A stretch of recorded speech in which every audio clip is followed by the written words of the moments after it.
Hello, everyone, and thank you so much for being here today. If you're here for the Quality Horizon 2024, the Software Quality Forum, you're in the right place. We are finalizing a couple of tech checks here, make sure audio and video are good, and we are going to start in about a minute. In the meantime, welcome, everyone. Go ahead and get some coffee, some water, stretch your arms and legs. We are going to be here for a little bit, so we will get started in just a minute. Thank you all. All right, welcome everyone. Good morning, good evening, and good afternoon, wherever you're joining us from. Welcome to the Quality Horizon 2024, hosted by Katalon, Curiosity Software, Octoperf, Wiremark, and X-Ray.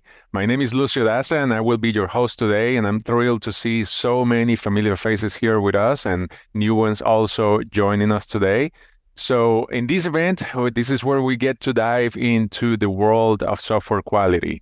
And trust me, it is going to be much more exciting than it sounds. So we're very happy about this. So what is in the agenda today? First, today we're going to open with a panel discussion titled The Future of Software Testing, where we will get to hear from the expert minds of Alex Martins, VP of Strategy at Katalon, Guillaume, co-founder at Octoperf, Dan Pervik, Head of Sales Engineering and Customer Success at Wiremark, Sergio Freire, Director of Solution Architecture and Test Management at X-Ray, and last but not least, we have with us Ben Johnson-Ward, Lead Solutions Engineer at Curiosity Software. This panel will be followed by a conversation that we will have with Alex from Katalon called Revolutionizing Testing with AI. Followed by that, we're going to hear from Guillaume on code versus clicks, and he's going to talk to us about the shifting landscape of performance testing.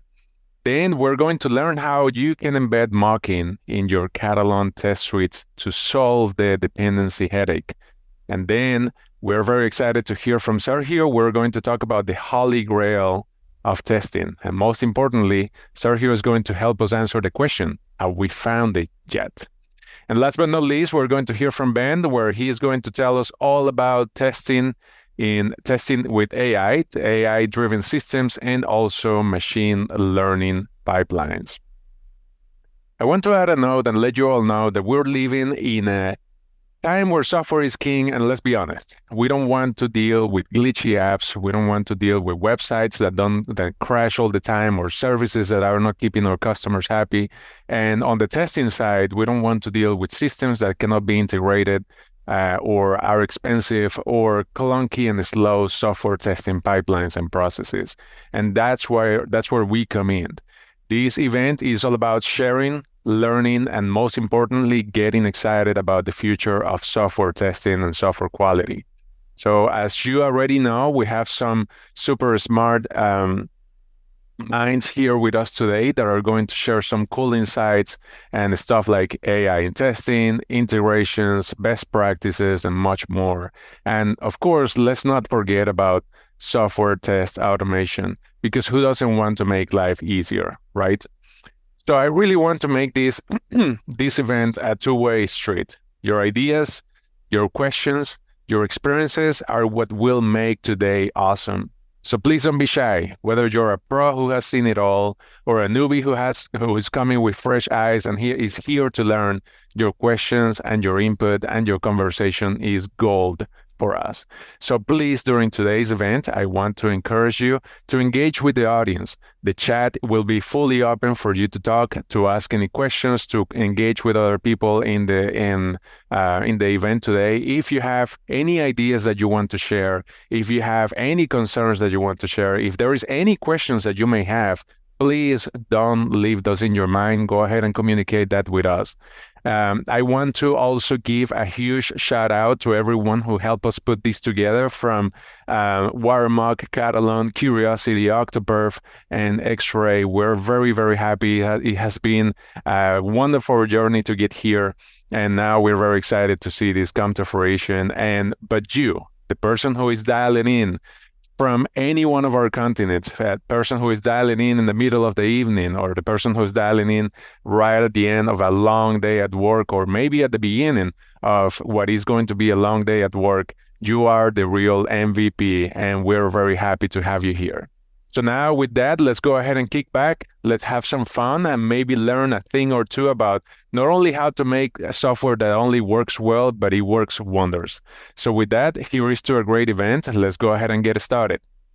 Before we get started, I want to go ahead and also reemphasize the fact that any questions that you may have, I want you to please engage in the chat. As you already know, we're going to have a full agenda today. We're going to run from 10 in the morning here. I'm located in the eastern in the eastern coast of the United States. So it's a little past 10 in the morning for us. We have all these discussions that I mentioned to you a few minutes ago, and we're going to run in the same Zoom link all the way until the closing remarks at 2 p.m. So feel free, if we understand this may be a long session, that you may not want to stay the entire time. Couple of things. This is going to be we're running it live. You can come in and out anytime that you want. And on top of that, this is going to be available on demand. We're going to grab the recording. We're going to break it down into bite-sized pieces for you, and it will be available on demand on the Katalon website, on the YouTube channel, and also with the partners that we're presenting today, they will make it available for you as well.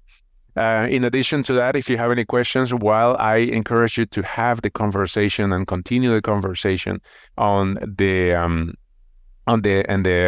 chat window, which I already see that is getting extremely active, and I'm very, very happy for that.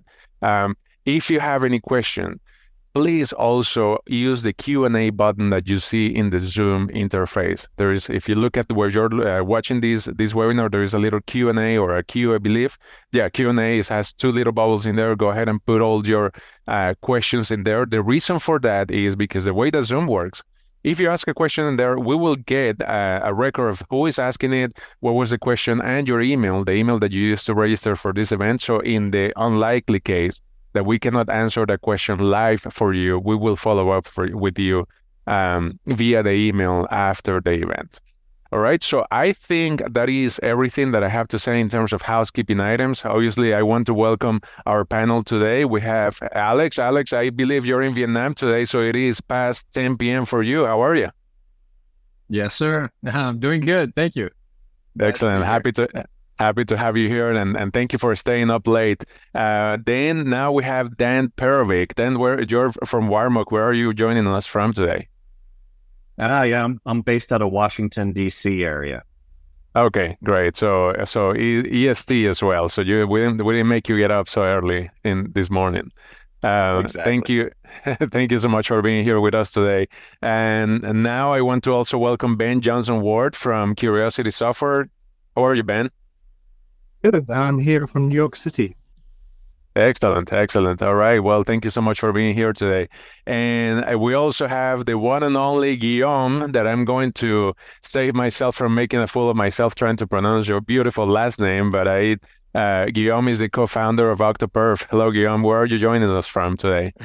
Hello, Lucio. I'm joining from France, and don't bother. People in France don't get it right anyway, so you know. Okay. There you go. Now I don't feel so bad about it. So, well, thank you so much for being here, France. What time is it there for you right now? Just around 4 p.m. So not too late. It's okay. All right. Complaining. Excellent. There you go. Happy to hear. Thank you so much for being here. And last but not least, we have Sergio Freire, and you are the Director of Solutions Architecture and Test Management at X-Ray. Hello, Sergio. How are you today? Hi, everyone. All good from Aveiro, the Venice of Portugal. A sunshine. Wonderful. All righty, there you go. So I'm feeling extremely envious. Half of our presenters today are in. Just to give you a quick roundup, we're in Vietnam. We're here in Washington, in DC, and also New York, Orlando, Florida, myself, and then we have people in Portugal and France. So we are covering almost all seaboards right now. I see in the chat that we have people from Thailand, from Milwaukee, from Scotland, beautiful, beautiful country, from India, of course. I'm in Argentina. Saludos a toda la gente de Argentina. Then we also have Washington and Mill Creek. There you go. Italy, Tunisia, Switzerland, Indonesia, Malaysia, Atlanta. My goodness, this is wonderful. So all the Catalians, thank you so much for being here. Germany, there you go. Poland, Toronto, Spain, saludos, la gente de España. So, all right. So with that being said, I'm not gonna run you through all the agenda again. Thank you everyone for being here. So I think it's time for us to go ahead and get started with the panel. I am going to leave this slide here for a moment. And yeah, let's go ahead and kick it off. So the first presentation that we will have today is, as I mentioned before, is going to be a panel discussion that is going to be led by all the participants that we have here today. I will be the host. I'll try to drive the conversation. And this is called the future of software quality. So we have some questions that we want to go ahead and let me stop this share here really quick while we all get ready. We have some questions that we want to drive, but in the meantime, while I find here my cheat sheet. There you go, found it. All right, so yeah, all of you feel free to jump in, but the way that this is going to work, and also to give the audience an overview of how is it that we're going to do this. We have multiple questions today. Obviously, we're going to focus on AI. There are multiple questions about how is it that if AI is going to replace our jobs or is going to make it better. We're going to talk about how is AI helping MBT and TDM. We're going to talk about how can AI help with exploratory testing topics. There is a lot of involvement of LLMs in today's conversation. So, but first of all, let me go ahead and actually I'll leave the panel up, and I won't obfuscate the screen with so many slides on. So since it's going to be and also to the audience, this is going to be an open platform. We're going to be discussing. So if you have any questions, please go ahead and put them in the chat window. So I want to go ahead and kick it off, and by asking a question to Alex, if you don't mind kicking it off the session today. And the question to you is, from your own perspective and in your areas of expertise, which things that we're going to discuss today, like performance testing, functional API mocking, etc. How is the new wave of AI helping improve software quality? And what are some core cases that you can maybe share with us today and the audience as well? Sure. So in the area that I've been specializing or focusing on, recently here at Katalon is mostly around helping our testers essentially become much more productive. Just like software developers have been leveraging a lot of Copilot AI assistants to become more productive or hyper productive, I would say. We want to have the same effect, or enable the same effect to the testing professionals, and we're doing that in a few different ways. Some of the use cases are still evolving, but one use case that we are exploring and we are in beta with our customers is the use case where we essentially take the burden of regression testing off of the tester's back, right? So essentially enabling software testers to stop thinking about manually creating or manually automating regression tests and letting Katalon and our AI technologies take care of that. And we do that in a few different ways. The flagship capability that we're building out right now, and it's in beta, is we're calling True Test, which is essentially building out automated regression tests that essentially mimic what the real users, the real end users of an application are doing in a production system, in a production environment. And the reason we decided to tackle the regression testing challenge from that perspective, from all the way to the right of the SDLC, is because we see that a lot of, 100% of our customers are struggling with keeping up with regression testing, making sure they're always ready to run, making sure they're up to date, release after release. So what happens is they either spend too much time on trying to maintain those regression tests, and they don't have enough time to test new functionalities in the proper way, or they focus most of their time in testing the new functionalities, and then they pretty much pray so that nothing breaks when they release, because they don't have the time to do proper regression testing. So in either case, regression testing is a major issue that all of our customers have been reporting to us for a long time, but expecting them to automate those regression tests by themselves has proven to be quite a challenge, a tall order for our customers. So with TrueTest, what we're doing is automating those tests for them, but we're not just looking at requirements, which obviously are ambiguous and are interpreted in different ways by different people. And it completely depends on how those business analyst teams, the product owners, how much detail they put in those requirements, right? And those user stories, those epics, those features, etc. So because any tests that we automatically generate from those artifacts, what we have found in our early experiments is that testers would question, or they would validate if the tests generated are really covering what the requirements are meant to do.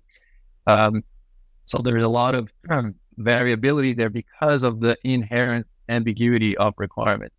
So we decided to go all the way to the right and look at what the users are actually doing in production, because that's not you cannot question that. You cannot debate on whether it's real or not. We have telemetry, right, today to show us that users are actually going through these flows and they're doing these activities in each part of the flow, and so on and so forth. So if we understand what they're doing, why not automatically generate tests to run through those user flows that we saw in production, run through those same flows in your pre-production environment as part of your release process. So the goal there being ensuring that whatever flows are currently working in production do not break with the new code you're creating in your new release. And doing that in a very accurate way, because we are starting from factual data, which is how users are navigating production. So that's, like I said, we're in beta and we're receiving tremendous feedback from our current customers on the benefits they're already getting, and also feedback for enhancing the capabilities that we are building. So it's been a really exciting period, because learning all that with our customers at the same time that we're solving a real challenge that's been around forever, and that technology and specifically AI has finally enabled us to tackle that in a meaningful way. So really psyched about that use case. That is great. Thank you for sharing. And so we have there's a lot that is happening in the background, and now you're telling us about this technology, TrueTest, and one of the things that I've heard from people is that it's going to allow testers eliminate the guesswork. That to me translates into is going to help me, however, as a tester. However, the question remains, and I'm looking at Sergio because this is a good leeway into something that I know he would like to talk about, where the question is always there. Is AI going to replace the job of the tester? What are your thoughts on that?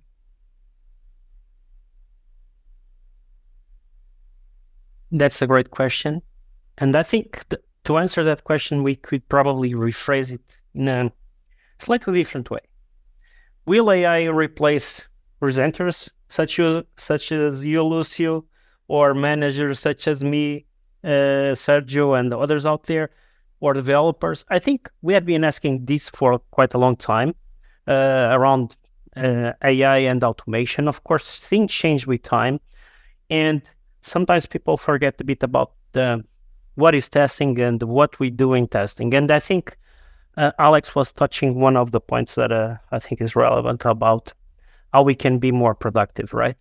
I think the question is not so much around whether we will be replaced or whether testers will be replaced. It's more about living and taking advantage of what the technology allow us to do, and also thinking about all the things that embrace testing. And testing is about discovering new information. It's not just about it can be about running a bunch of tests that we are all testing the known knowns, but it's also about exploring our products. And for that, we need people with context. And I always remember one person that I worked with many years ago, and he was able to skip like auditing because that person would not put like things like in that issue tracker that we used back a long time ago. So tools can be quite good whenever they have data, but if then they don't have data, they cannot really invent stuff from nothing. And a tester knows a lot about the team, about the context of the organization, about where risks are in terms of projects, in terms of technologies, in terms of the people that are working in the team. And of course, that affects testing. That affects the testing that we should look, because in the end, testing is about addressing the risks, right? What are the risks that are most important? And this changes with time and changes with the context, right? So we know that testing is multidimensional. We look at different quality criteria whenever we test. And for different stakeholders, these quality criteria, they are different because we value things differently. And the context of the team at a given point in time, it's also different, right? What matters most to the team right now, what to our end users right now is different than what will matter to them in 1 week from now or in another release. Of course, there are a bunch of stuff that we do, and don't take me wrong, but there are a bunch of stuff that we do that we actually can use AI and automation to leverage what we do. For example, we can use AI tools to make smart prediction, right, about test results. We can look at the code commits and figure out based on that and the historical data whether those commits broke builds in the past, and figure out the probability of that commit breaking builds afterward. We can use AI to sum up like all the results that we obtain during some suite, during some planning that we do. No matter if we did like manual testing, I'm putting double quotes there, or running through test automation. We want to be able to get actually to the root cause, right? So in my perspective, and many people may not agree with that, testing is not just about finding the problems. It's actually going back to the root cause and trying to address them, the root cause, as fast as possible. And that requires not just finding the bug, but what provokes it, right? And then fix it together with the team. So many times a tester has to pair with the developer and with other team members in order to improve quality from the start, right? Shifting testing to the left side, right? And that's how we can improve quality, working together as a team. Of course, we can use these the AI tools whenever we are making the code. We can make code with better quality from the start for the things that we know, right? But we can also use AI to assist us and give us ideas, even whenever we have like some junior members in the team. Maybe they are lacking ideas, and we can use AI to provide some ideas. I think what we should have in mind, especially whenever we look at all these LLM tools that they all suffer from hallucination, and people should be aware of that, is that we should use critical thinking and taking the output of AI as another source of information, right? That means that sometimes it can be quite helpful. It can accelerate what we do. Sometimes it can provide stuff that it's useless. So we have to have this critical thinking whenever we look at these things. So it will replace the testers? I don't think so. It hasn't replaced the developers so far. right? We have no code, we have low code, we still have developers, and we'll have developers for a long time. Of course, we can be more efficient doing what we do, right? And we can use all these tools to provide like smart selection of tests to make more predictive analysis on what is happening, helping us get to the root cause and fixing the problems earlier. That's how we should look at these tools. And also, I think Alex was telling about, well, all those user journeys, looking at what is happening in production, using that to drive the testing that is done, right, during development. And making this connection is also really important. And I'm not sure if I extended myself a bit. No, you're good. There's no time limit. It's all about having a great conversation. I want to address. Thank you, Sergio, for sharing those insights. I want to address a couple of questions that came through the chat. I'm sorry, through the Q&A panel, and one of them came in earlier, and I think it had to do with probably what you're saying, Sergio, and also what Alex was commenting about, and is talking about how. The first one is how is it that true AI is going to know the scope of regression testing that will need to be covered, and how AI is going to help in maintaining a regression scenario if there are any changes. So that is interesting, because we're talking now about how is it that it's going to understand that things are changing in the application, correct? Yeah, that's right. So go ahead, sir. You want that? I just want to share like one thing that I remember, like the team from Google. They have like this big massive repo where they manage all the projects, right? And they have like a special version of Git, right? Whenever someone makes a code commit, basically they cannot really afford to go over, run all the tests that validate all the projects that Google depends on, right? So they have to do a smart selection based on the code commit, the person, the history, and that's a really good use case to use AI to optimize. Yeah, and in this case, execution. Right, that's a great point. That's all about optimization. And in the regression testing scope, specifically to the question here, I believe Akash was put the question in as I was talking about true test. The way we are thinking about optimizing that whole process is, or the definition of the scope in this question is, imagine that you have a base of knowledge, right, which is accurate, which is non-debatable. And based on that, you can automatically generate tests that will run in an automated fashion for you. And the first place to start and find that factual data is in production in the form of those user journeys. And so the scope of the regression testing that we are starting with is really, how can we make sure that the experience of those users in production does not regress as you are pumping out new code, right? So the thought process of this initial use case is that we're not generating automated regression tests to cover every single corner of your application, right? Because that would require a ton of effort for you to teach the AI, for you to basically specify everything. And in a lot of cases, in most cases, even the quality engineering team themselves don't have the knowledge of the entire scope of the application. So what we decided to do is, instead of tackling that super hard problem of fully regression testing every single possibilities, right?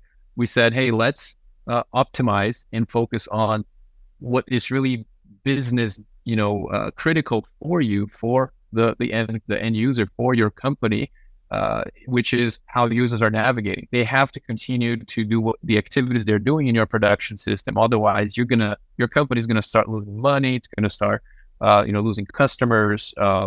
Business is going to be impacted. So let's protect that make sure that doesn't break as you go release after release.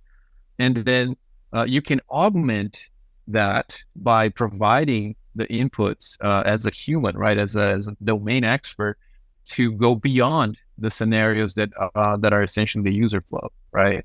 So absolutely, that collaboration is what will make the solution strong, right? For any AI solution, right? Going back to what Sergio was explaining, it's all about that collaboration. It's not about just fire and forgetting, right? Trusting that AI is going to do everything correctly. No, we have to make sure we pair up and look at AI as a tool for us, as a resource to us, to accomplish things that we weren't able to accomplish before, or to make us more efficient, go faster, and so on.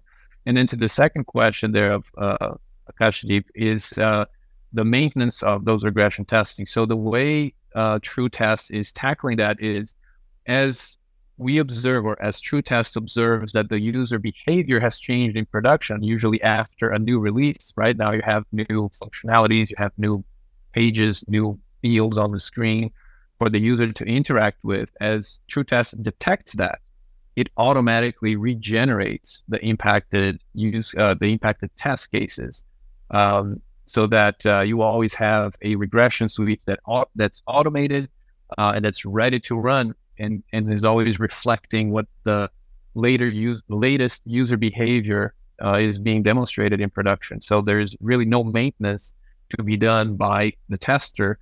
It's all done by the AI based on how the users are changing their behavior as they're interacting with new features that you have just released. So no maintenance from that perspective. That is great.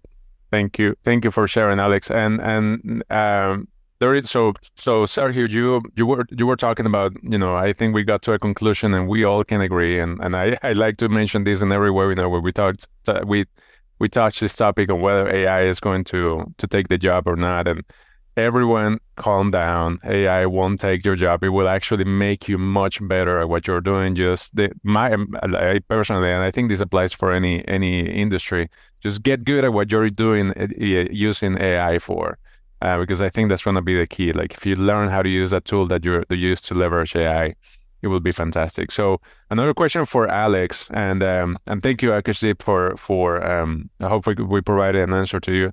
Another question for Alex: why have developers embraced AI a lot faster compared to testers? So it looks like the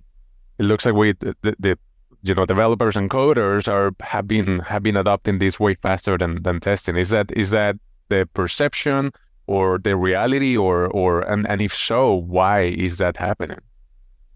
Yeah, no, it's an absolute reality. We're seeing that there's some research coming out, being published, quite frequently now, by different analyst firms, by different consulting companies, and the developers, because of the way they operate, right? It's all about creativity for coming up with solutions to problems, right? So if you have to develop a new feature, you as a developer, you think through different scenarios, you experiment, right? And then until you find the right way to implement a requirement, for example. So if you have AI helping you do that, right? If you can interact with the AI to say, hey, here's what I want to do. I want to be able to, make a deposit into a certain account with these characteristics. Can you help me write the code for it, right? You leverage your code copilot.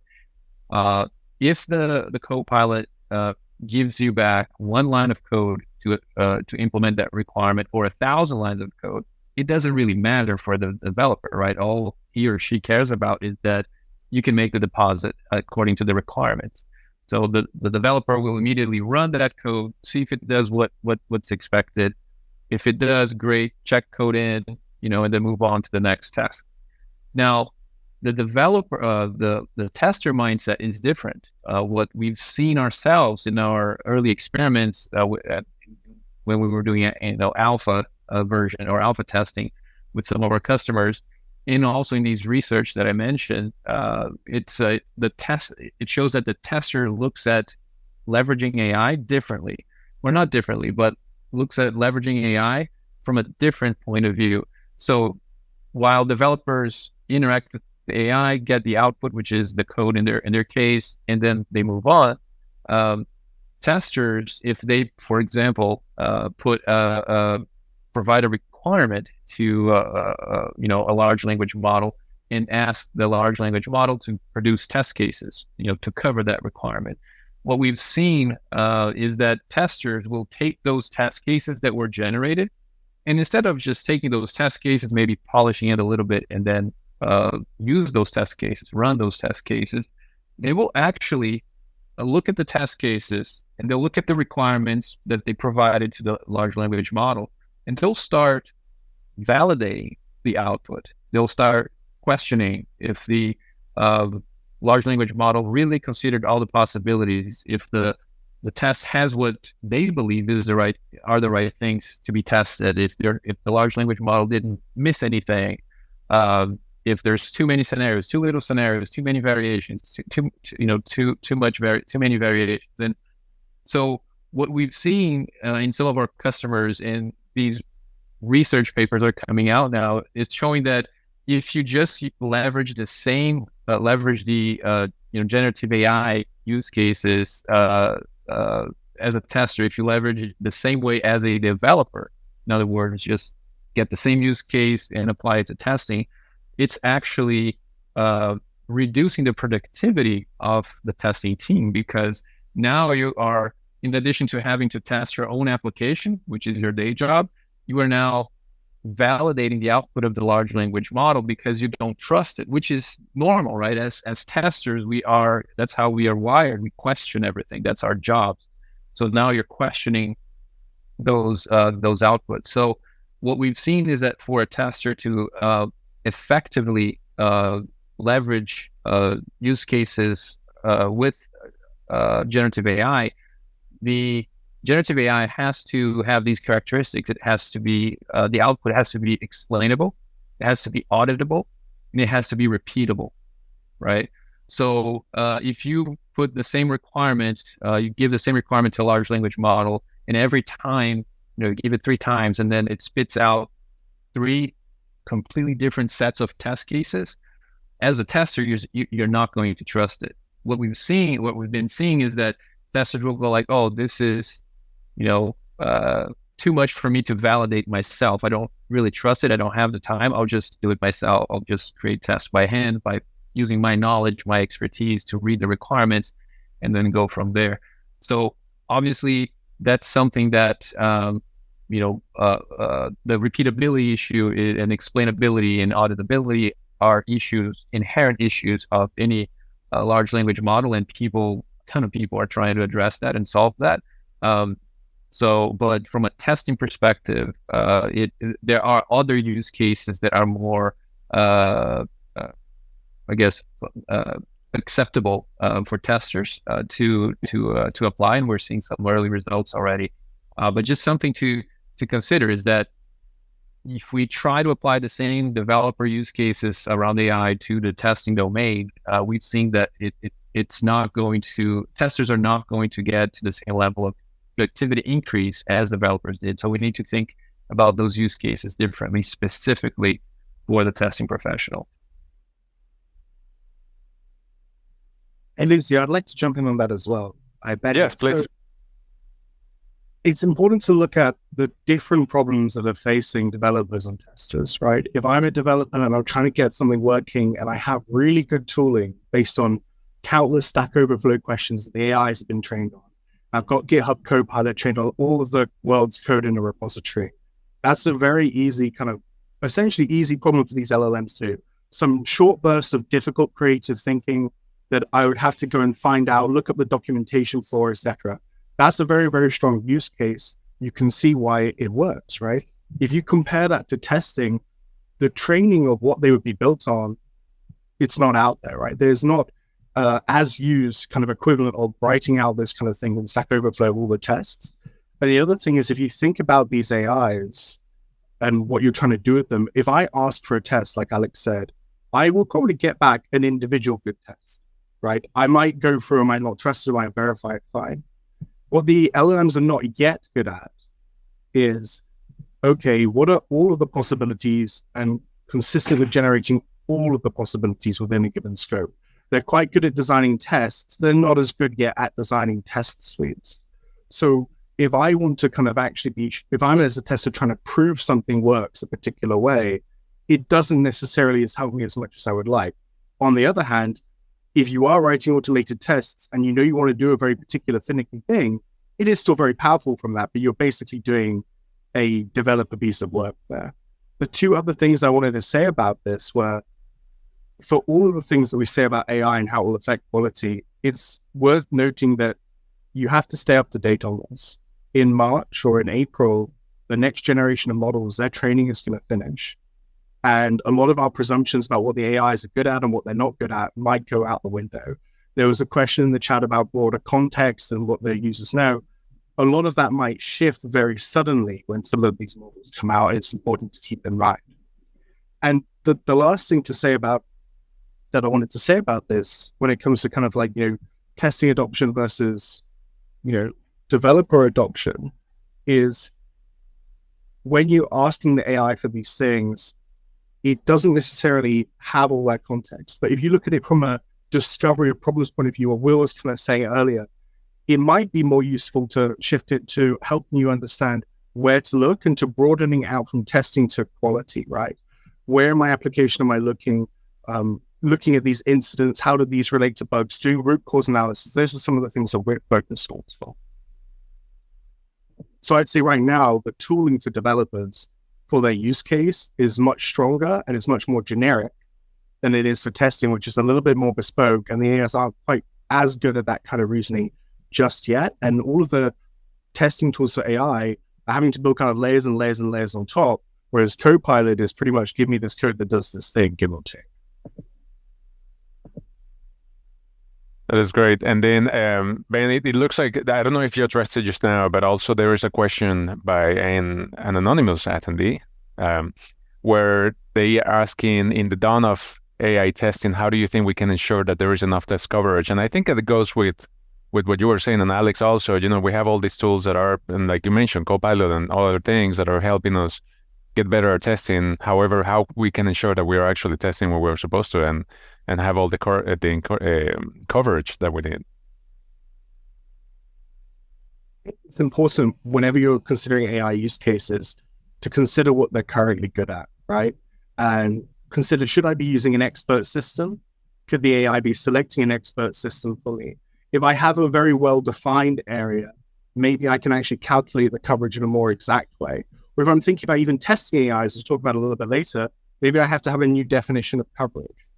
I think what the AI can help you with today for like more traditional systems is help identify either orthogonal types of tests that you haven't considered, maybe look at sets of tests and consider what might be missing. I think they don't quite have the consistency to be putting out very, very precise suites that cover a lot of things. But what you can do often is ask them to generate you code that will do these kinds of things, right? Generate me code that will create every combination that covers these pairs, etc. So I think there are opportunities for coverage. I don't think the exact tool you need to do it is there yet. One of the things we're working on at Curiosity is, we have expert systems for calculating coverage and generating, optimal and fully covered test sets for some model of a system. What the AI is helping us with is that interface between the human of what is that model. So you can have cases like that where you're pairing an AI with an expert system as well. Excellent, thank you. All right, so I want to jump, and I want to, Dan, I'm going to put you on the spot because I think we're talking about tooling, we're talking about AI and how it replaces or it will help us.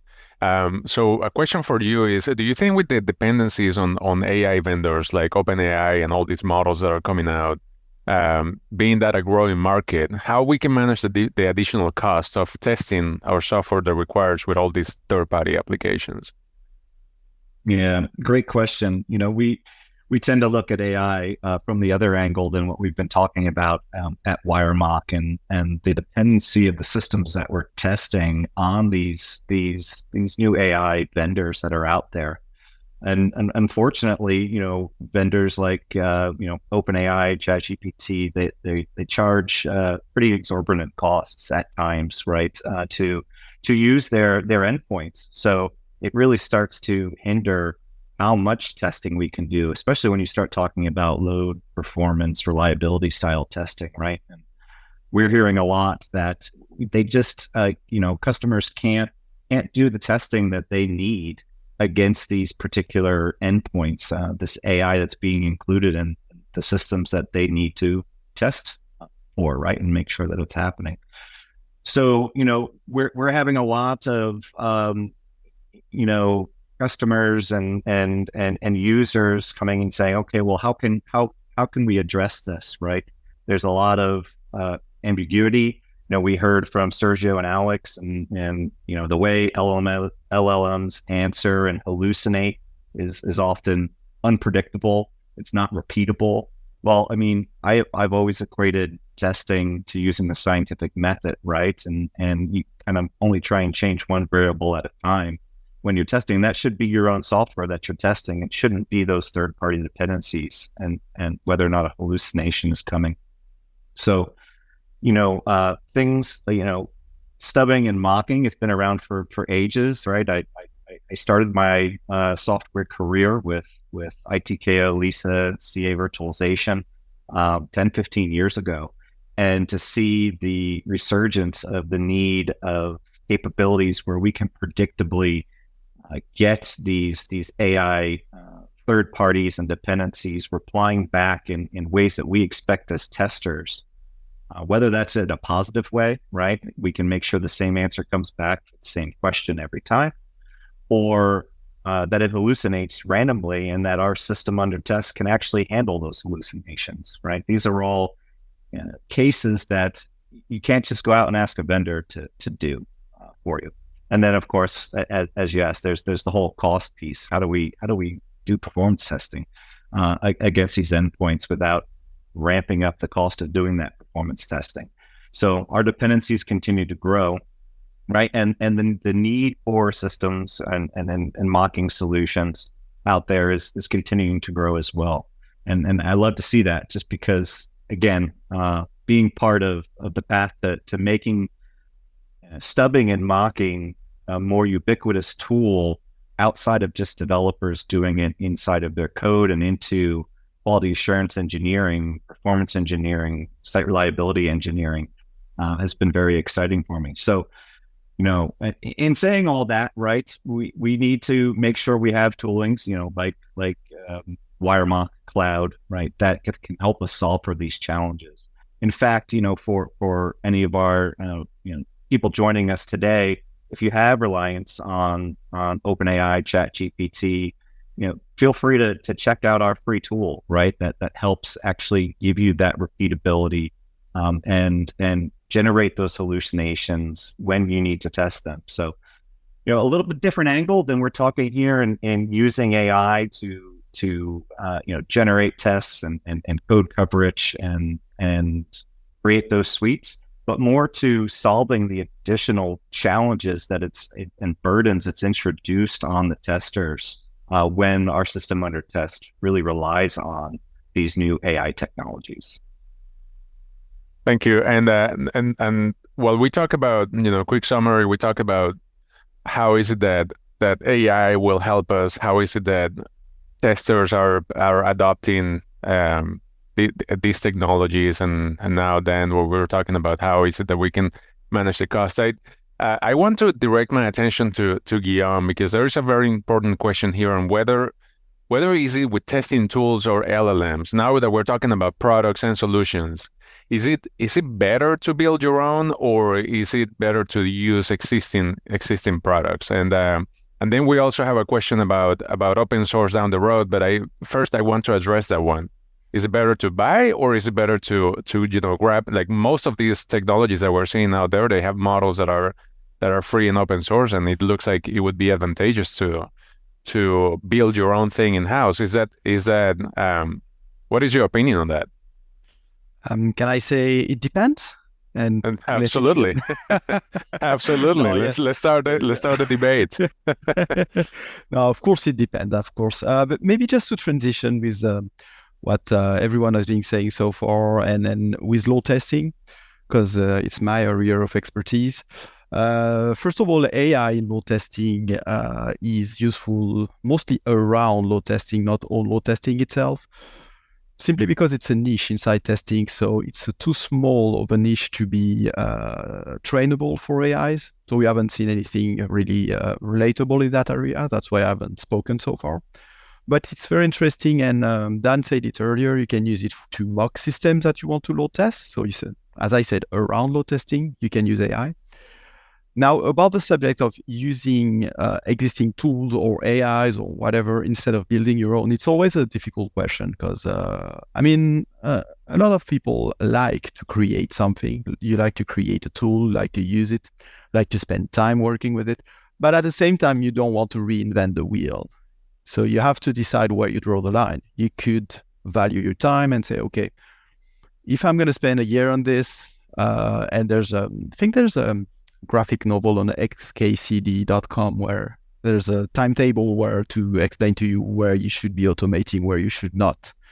Just put it on paper and think, how much time is it going to take me to build it, and versus how much will it cost me to purchase one that does it for me. So as Dan mentioned, the APIs from OpenAI can be very expensive. So if you're going to call them, I don't know, X time per day, then you have an idea of the cost it would represent, and you can work on that to see how to address it yourself. On the other end is the fact that you will have to manage and maintain the tool. And if you're working on a large company, this also means you will be handling customer support for the tool you built internally. So that's one of the things I think nobody takes into account at first. Are you ready to handle customer support for the tool you built? And is it something you want to do? Because, you can have a lot of solicitations around this. So, all of this makes it a very difficult question to answer definitively. I think it's good to summarize what I've said is I think it's good to count the time you will spend on it, count the effort you would have to put to create your own solution, and think about the value a professional solution will bring to you. Will it take care of the dashboard? Will it take care of the reporting? For instance, in load testing, one of the common misconceptions is people tend to think in load testing, the difficulty is to generate the load, whereas it's actually very easy to generate load. You have loads and loads of open source tools, and for every situation where you can generate load to any system, it's very easy. The difficulty is how much time will it take you to do that, and the analysis of results. If you don't get proper insights, your load test is pretty much useless. So, it's all about analysis, monitoring. And I can say this with confidence, none of the open source load testing tool, they will have analysis built in. You will have to go to some professional tool for that. So see, that's what I meant by evaluate what the professional tools will bring to you. Is it something you can build? Is it something you're willing the time to build? Do you have the expertise, etc., etc.? Excellent, thank you. And then a follow-up question to that is, so now we're talking about like balancing the benefits versus how long is it going to take you, and on top of that, I mean, in the testing world, or not only in testing but in software development, time equals money, plain and simple. So in that case, say we're talking about load tests, is it easy to do it on open source tests? If it is easy to do it in open source tools, why should people pay for products anymore?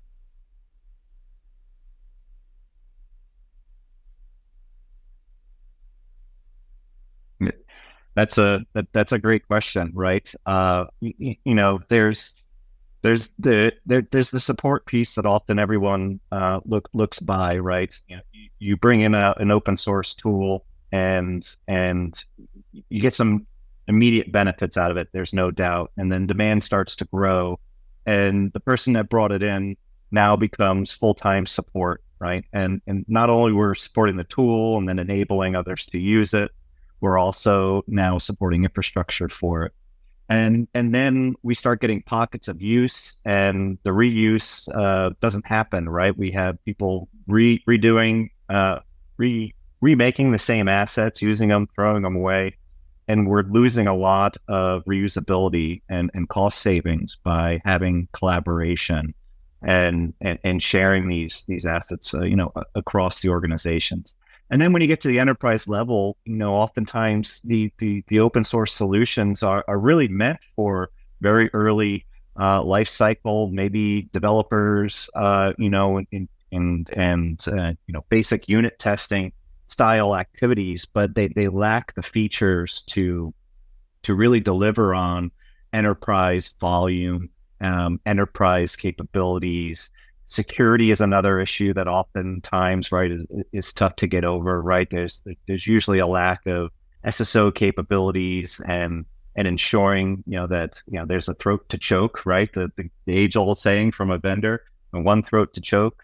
Someone to talk to when you have a problem, get them on the phone, have the back, get that support that you need, right? And then also, the community aspect of it. So, open source, traditionally has a strong community, like WireMock open source has a very strong community.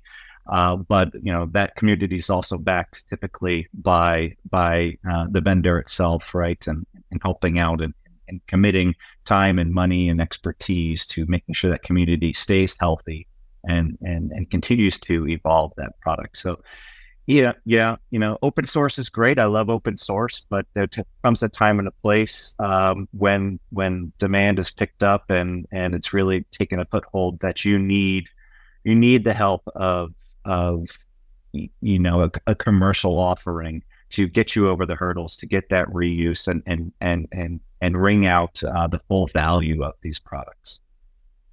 Thank you, Ben. I see that you have your hand raised. Anything you would like to add? Yeah, I wanted to add one thing about kind of the build or buy part, just to come back to very, very quickly. Yeah. Which I think for me, it kind of comes down one small part. I completely agree with what was already said, which is, do you require an expert system, right? And what kind of AI is it? If there are AIs that you're going to train, you're building an image classifier. It's not a brand new image classifier, but it's based on the MRI images only you have. It needs to be tuned for what you're doing. That's probably very worth it. Otherwise, if you're thinking, okay, I have a large language model, I need to fine tune it for my situation, there are fine tunings you can do with some of the open source things that are kind of linked to the chat, etc. You can chain things up.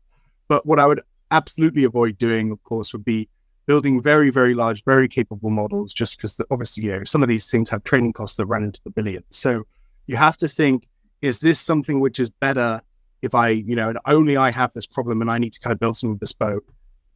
If it's maybe a little bit, other people have these kinds of problems, can I consider libraries like Hugging Face and OpenLLM, etc., to kind of, put other pieces people have built together?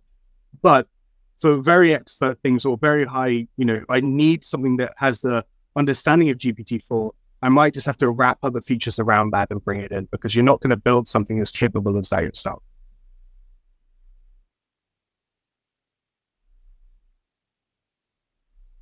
Thank you so much, Ben. Now I want to go ahead and put there here. I'm going to put you on the spot because we talk about how to. Oh no! Hey, you signed up for this, man. So I'm picking on you. But yeah, there's a question here for you. Like, why don't you tell us in terms of like we're it looks like we're diving deep into using AI to generate tests and how we can use all these tools and there is multiple things, commercial, open source, all these models, etc. So what have you seen so far in terms of using AI to generate tests out there in the industry? Is there anything you can share with the audience about probably your experiences, anecdotes, or anything that you may be experimenting with right now? Sure. So later during the talk, I'll be doing like a very small live demo, but I've been experimenting for a while there. There is like a bunch of people actually also experimenting, especially LLMs for this. And in my concrete experiences, what I found is that the generation of the test cases, if we try the solutions that I've seen so far, they are not super awesome, I have to say. Have in mind that I really like to have good stuff. So I think they can give you test cases that are like obvious, like positive and negative cases, and that's one question that we had that I'm seeing. We can use the solutions to make that, to generate those test cases. I think that can be useful for especially junior testers, but a more experienced tester won't need that, because that person will basically know how to make it. Another thing is about the solutions that I've seen even in commercial products out there, none from the people that is here in the call, but I saw some let's say competitors doing some automatic generation of test cases, and they are eating a wall, honestly, because they are generating. They don't allow you to fine tune the way that first of all that AI is going to generate the test steps. For example, they can generate like lengthy test cases, and the probability, what happens if you generate lengthy test cases with the highly detailed steps, is that since you have a restricted source of information, the AI will start inventing stuff, right? It starts inventing in fields that it doesn't know about. That's the problem. If you use, in other hand, if you use AI to generate like more brainstorming kind of ideas or more test cases at high level, I think it's where the risk like diminishes, and I think it's more helpful at that point, because the probability of I think Alex before mentioned like 3 aspects about LLMs. I'm trying to remember them, but I think I was whenever Alex was talking, one aspect that I think it should be also mentioned is correctness. We don't want something that generates incorrect stuff, right? Or else we are generating test cases that are not really trustworthy. And that's a challenge. And if we try, and many of these solutions that I've seen, or these preliminary concepts, they just ingest information from a user story that has like a small paragraph. So what can an AI system infer from that, right? That's the issue. It doesn't go into, like, say, related documents or related issues. It doesn't go after all those places where we can have context. I mean, the context that is like digitalized, because the other that is non-digitalized, like it's on the tester's mind, that is hard to achieve. But even I'm talking about this context that the tools could use as source for the data, they're not going there. They're just going over they're using just a very brief paragraph as the context to generate the test cases, and of course the quality of these test cases then is not to be what we all expect. We can nevertheless use these tools to provide like ideas for test cases. Sometimes even an experienced tester, because of the context that it may be in that day, or that person may be in that day, may be lacking some ideas. And these tools, if they have like a way for us to fine-tune the level of, let's say, what is my concern? Am I concerned about this quality aspect? I'm concerned about performance. I'm concerned about security. So if there's like a more controlled way of interacting with these tools, they will be able to provide better answers. What I've seen not so far is something that we do as testers. Anyone does that as tester. Whenever we go to a shop, whenever we are going to buy a TV, for example, or wherever, a game console, basically we interact with the buyer and we ask like a bunch of questions going back and forth. So do you support this and that? How does it behave with this set of TVs? So on and so forth. And depending on that, we take our decision. We think whether the quality of the product or what we are trying to buy is good or good for our use case. And these tools right now, the solutions that I've seen, they are not iterative, right? So they just provide like a solution in one shot. And it should be more like a conversation where we could refine the conversation in order for the value that it produces. In this case, the test cases that it produces are actually more useful to us. Excellent, thank you. I want to do a quick time check, and this session is going to run until 11:15 a.m. EST. So we are about 6 minutes from transitioning into a different one, and I want to make sure that we leave enough time for the Q&A that is coming through the Zoom. So thank you, Sergio, for providing those insights. There are a couple of questions here, and one that I want to direct to Ben. The question says, is model-based testing with AI more promising for creating test suites, or do you think that is also flawed? Yeah, I think it is a little bit different, actually. So you kind of come back to what Sergio was saying about, being able to generate these tests, and hey, if the information fundamentally isn't there, it fundamentally isn't there. If it creates you tests from it, that is one way or another a hallucination. Because what could it possibly be based on, even if it is a super intelligence, right? Totally correct.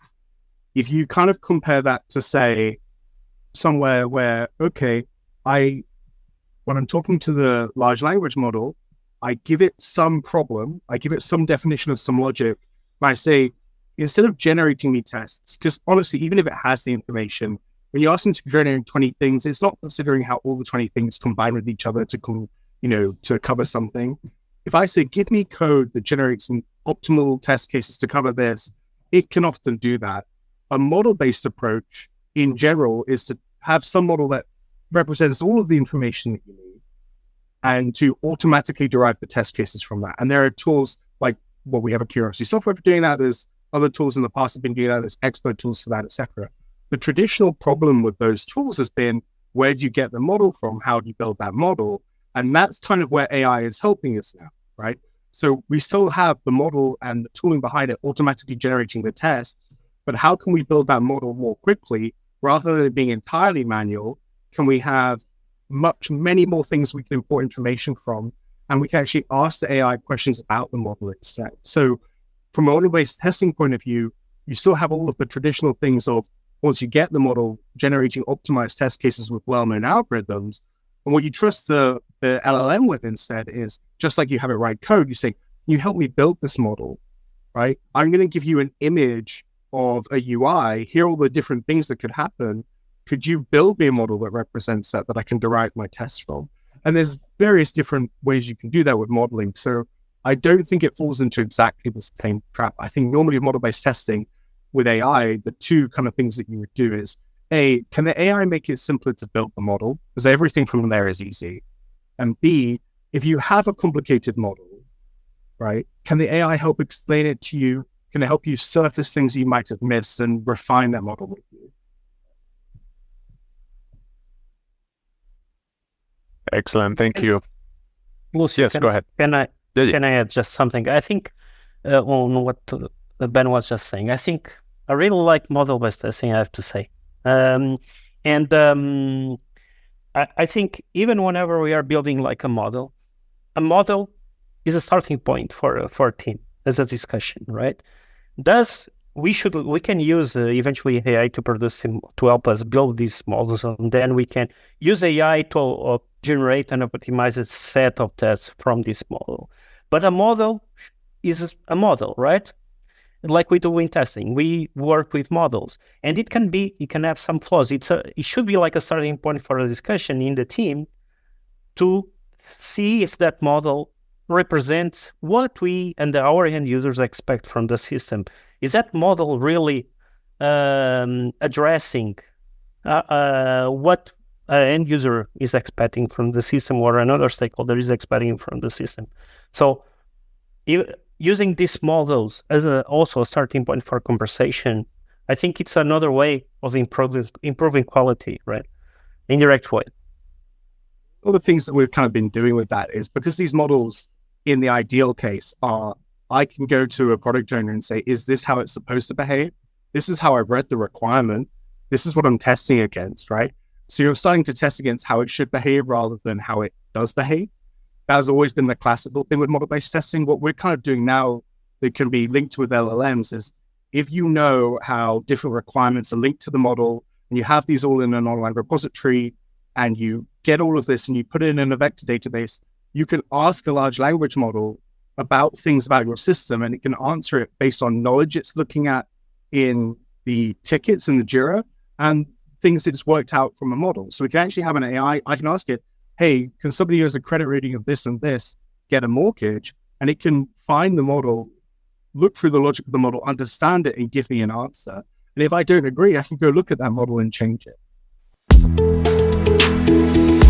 All right. Hey, everyone. Hope you can hang around for a little longer. And thank you for the awesome participation with the questions in the previous panel. So today, what I'll dive into here with you is essentially sharing some of the learnings that we've had here at Katalon over the past 6 months as we've been working on our flagship AI-powered capability in TrueTest that I briefly mentioned before. So hopefully this will be very valuable because I know many of you are diving into the AI world and testing AI-powered applications yourselves. You might be experimenting with some AI-powered testing tools. So hopefully some of these learnings that I'll be sharing here are things that you are also seeing from your perspective.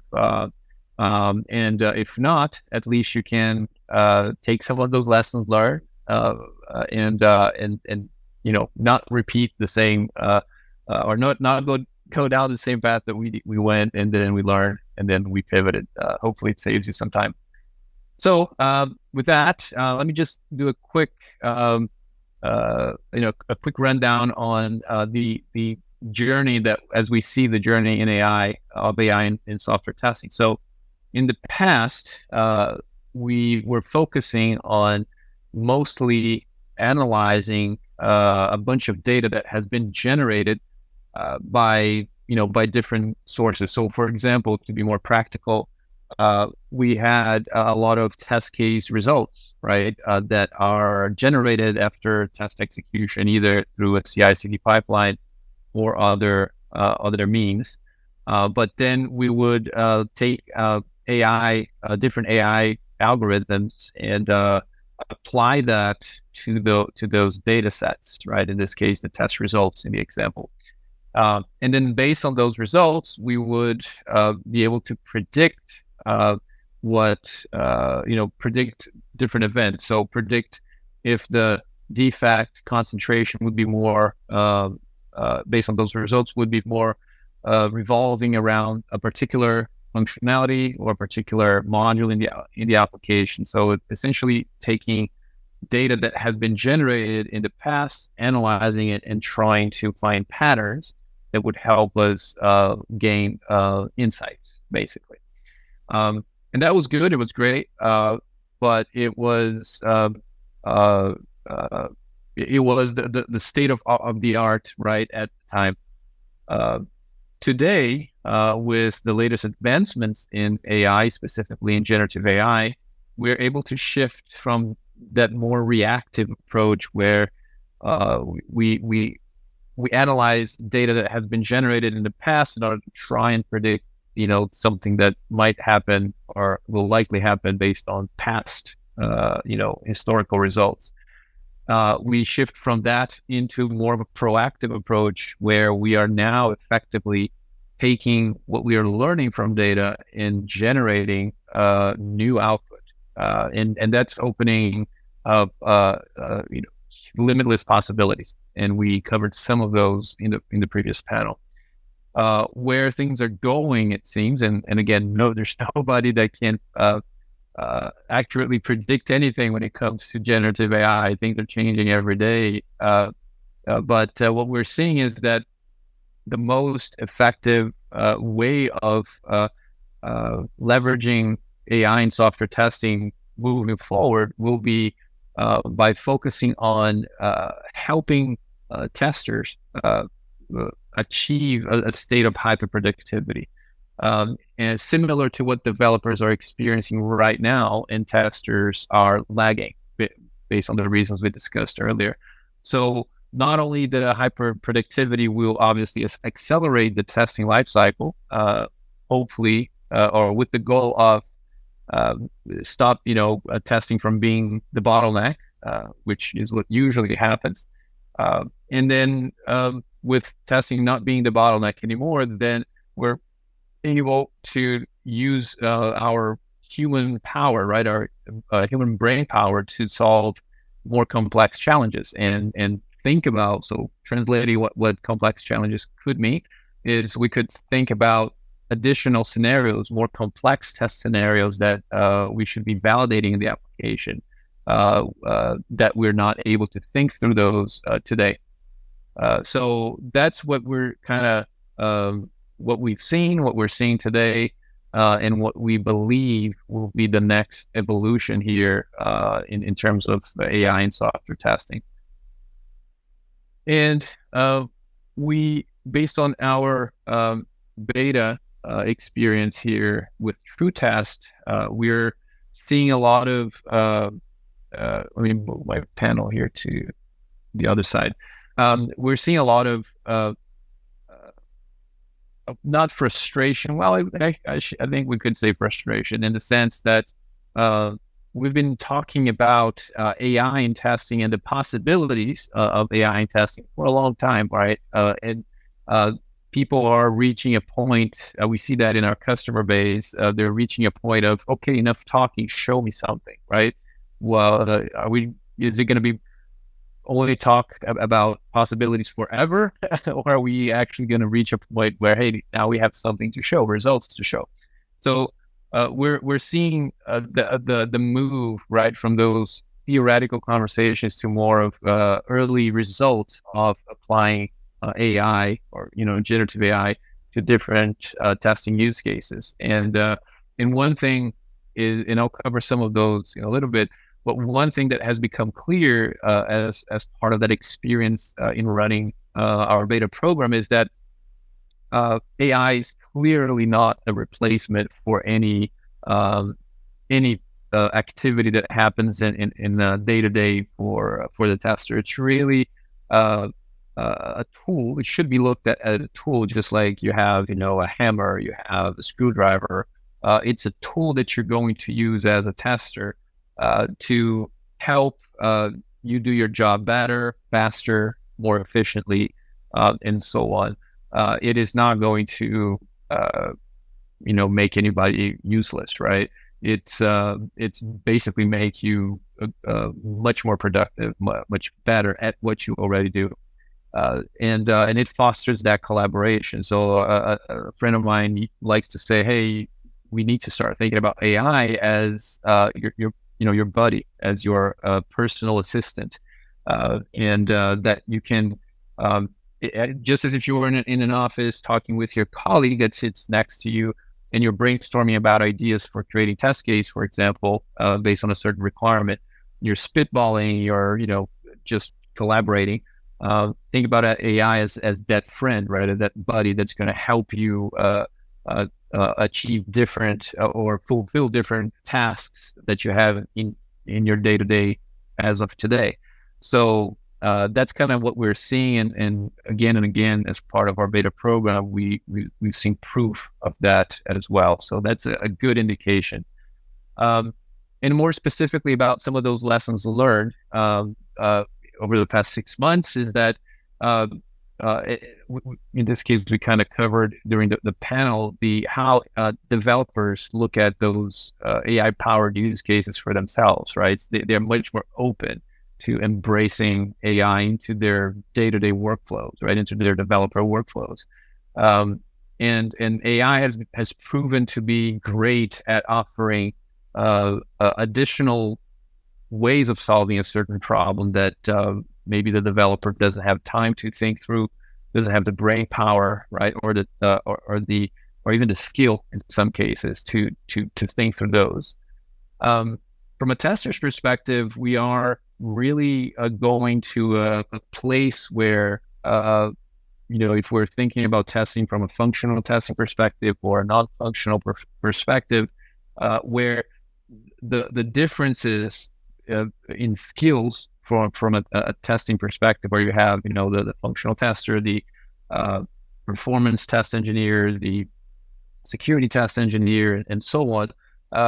Those roles that today are very distinct because the skills required are very different. AI seems to be bridging the gap to help those different skill sets collaborate, or those different roles collaborate much closer and more seamlessly. With the goal of shifting all of testing to the left as much as possible. And we're seeing AI as enabling that happening. We're seeing early results for that already. And one thing that still remains as an issue, and when we cover some of that as well in the panel, is that variability of the output of a large language model is still a challenge for the testing community. There are different workarounds that we have implemented, such as caching the responses, and then if we send the same prompt, right? If we send the same input that we sent before, instead of going to the large language model asking for something to be generated based on that, we provide our, what we cached before. So that's not a solution; it's a workaround. But in certain situations, it's a good enough of a workaround, right? So kind of sharing some of the inside info, some of the lessons we have learned over the last 6 months, and that workaround has helped some of the teams overcome that skepticism in terms of whether they can trust or not, or how much they can trust or not what AI is generating for them in terms of a testing artifact. So it's really we're in the infant stage here of the possibilities for the testing community, and there's a lot. Well, let me rephrase that. We're in the nascent, the infant stages. However, there has been, you can apply AI to all use cases you can think of from a testing perspective.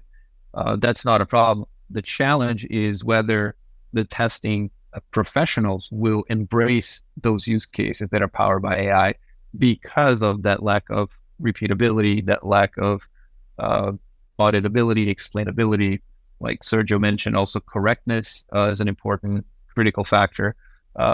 So what we're trying to focus here at Katalon is making sure that the use cases that are powered by AI are use cases that testers will embrace, right? They will trust what those the outputs are, and they will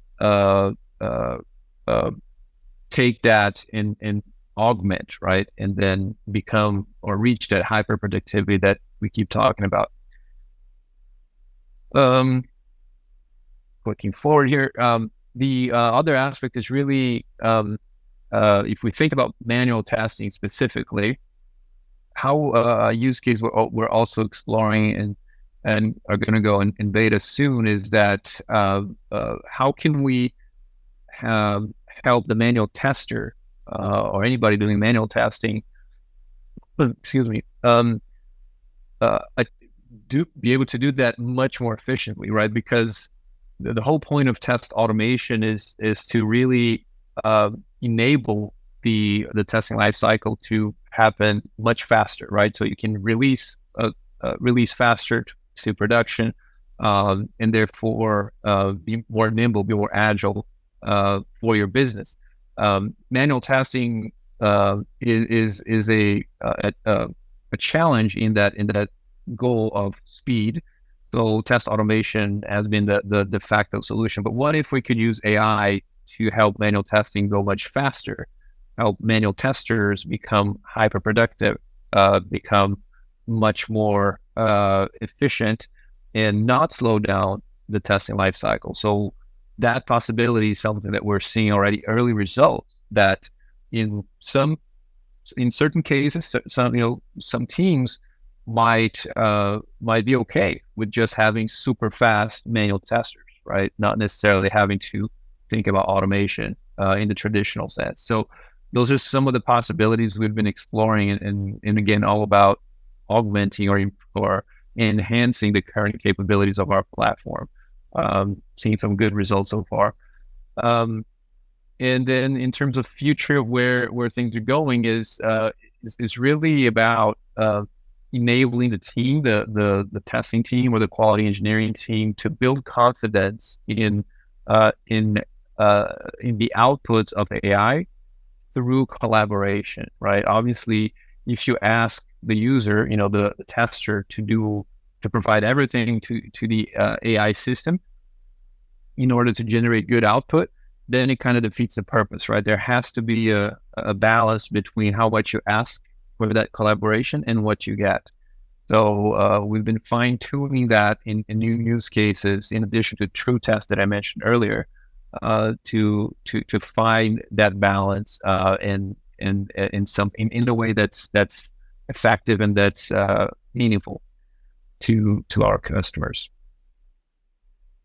All right, so data privacy is a huge issue that we have been dealing ourselves as we venture into the AI space. Obviously, if you leverage the open or the publicly available LLMs out there, there's only so much you can do with them, because obviously for you to get an output, you have to share data, right?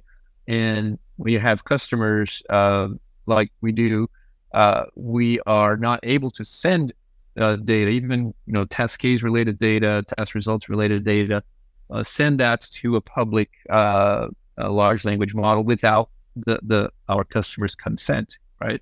And many of our large customers are basically blocking their entire teams, their entire staff, the whole company. They're blocking them from using publicly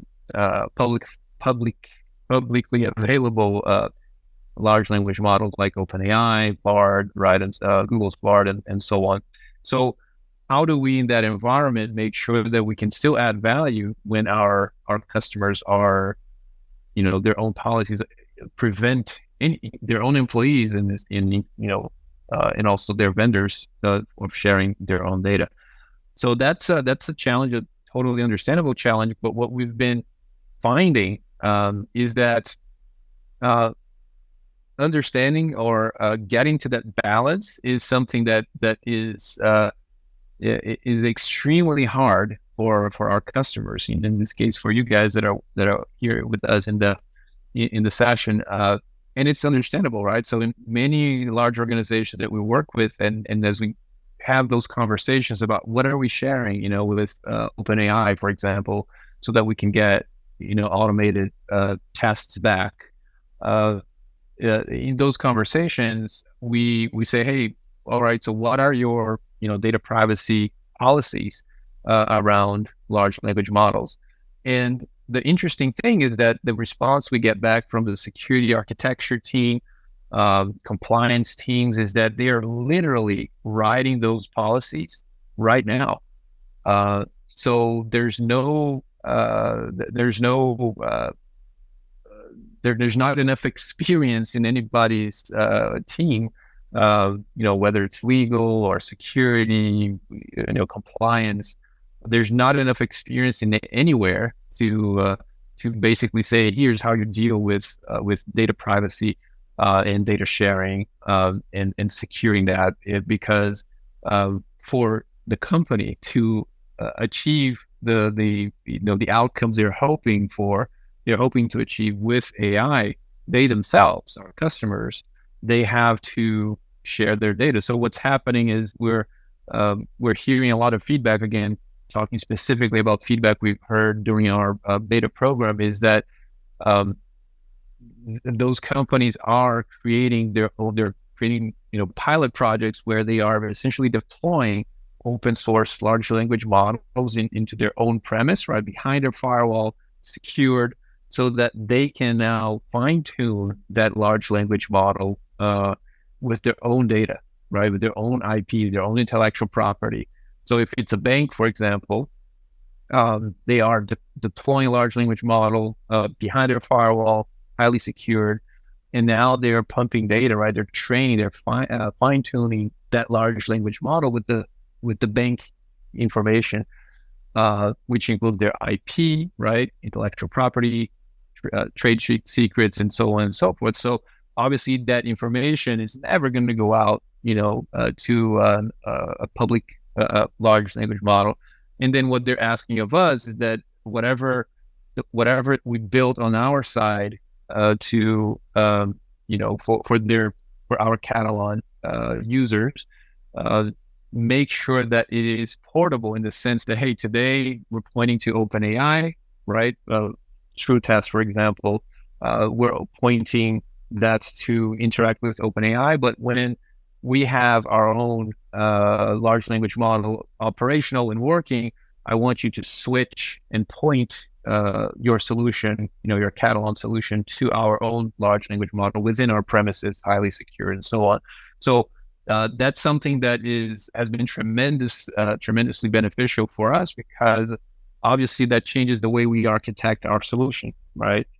So that we can, whenever we go GA, whenever we release, our solution to the general public, it is already ready to support our the customers that already have their own large language model. It's portable, right?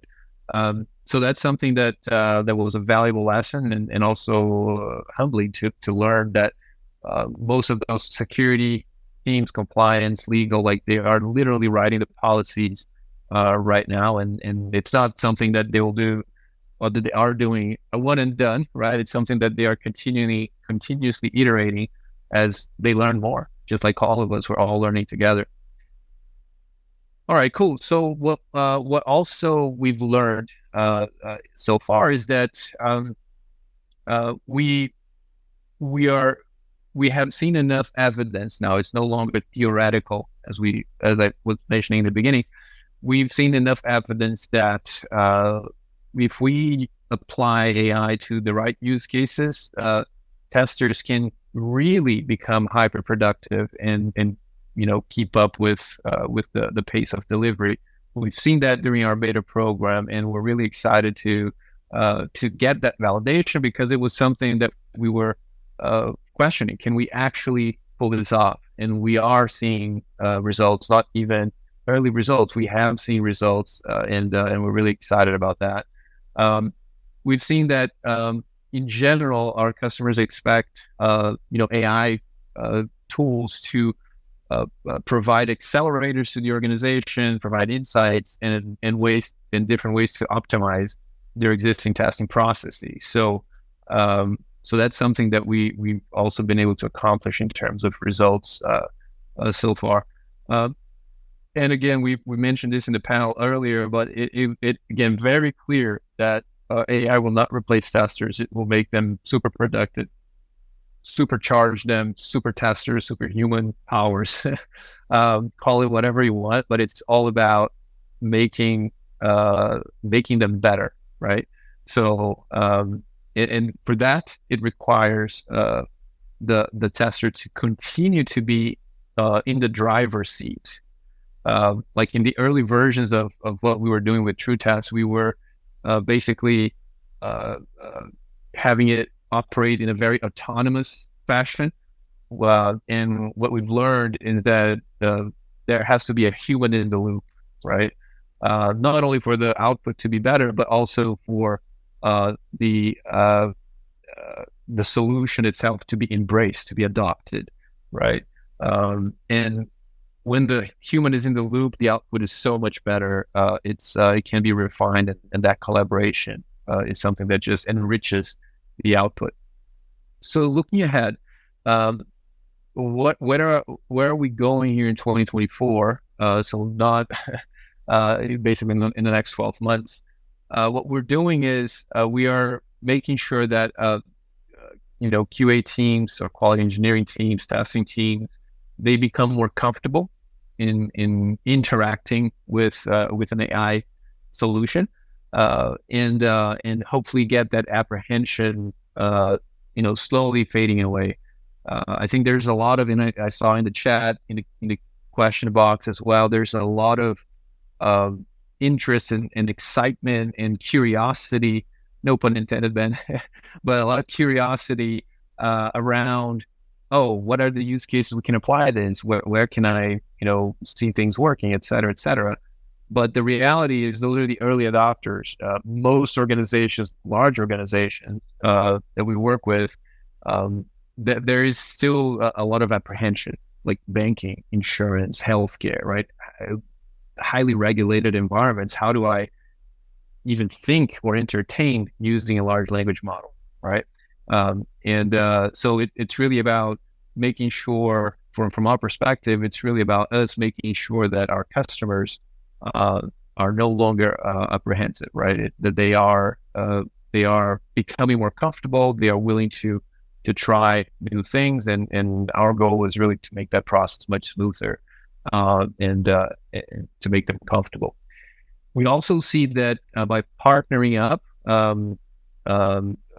we with service providers that are creating their own large language models or deploying their own large language models and training, fine-tuning those large language models that are specialized in specific domains. So think of a large language model for banking, financial services, an LLM for travel and hospitality, an LLM for healthcare, for example. We're seeing several global systems integrators and other service providers building that themselves to offer their services that harnesses all the power and all the data, all the intelligence from those specialized LLMs, and making sure that our solution is, as I mentioned earlier, architected to work with those is something that we've already done. So think of it, hey, if you ask ChatGPT, for example, to generate, give it a requirement from a banking system, a mortgage approval system, for example, give it to OpenAI to generate test cases, and now you give the same requirement to a specialized LLM that has been fine-tuned with banking financial services data.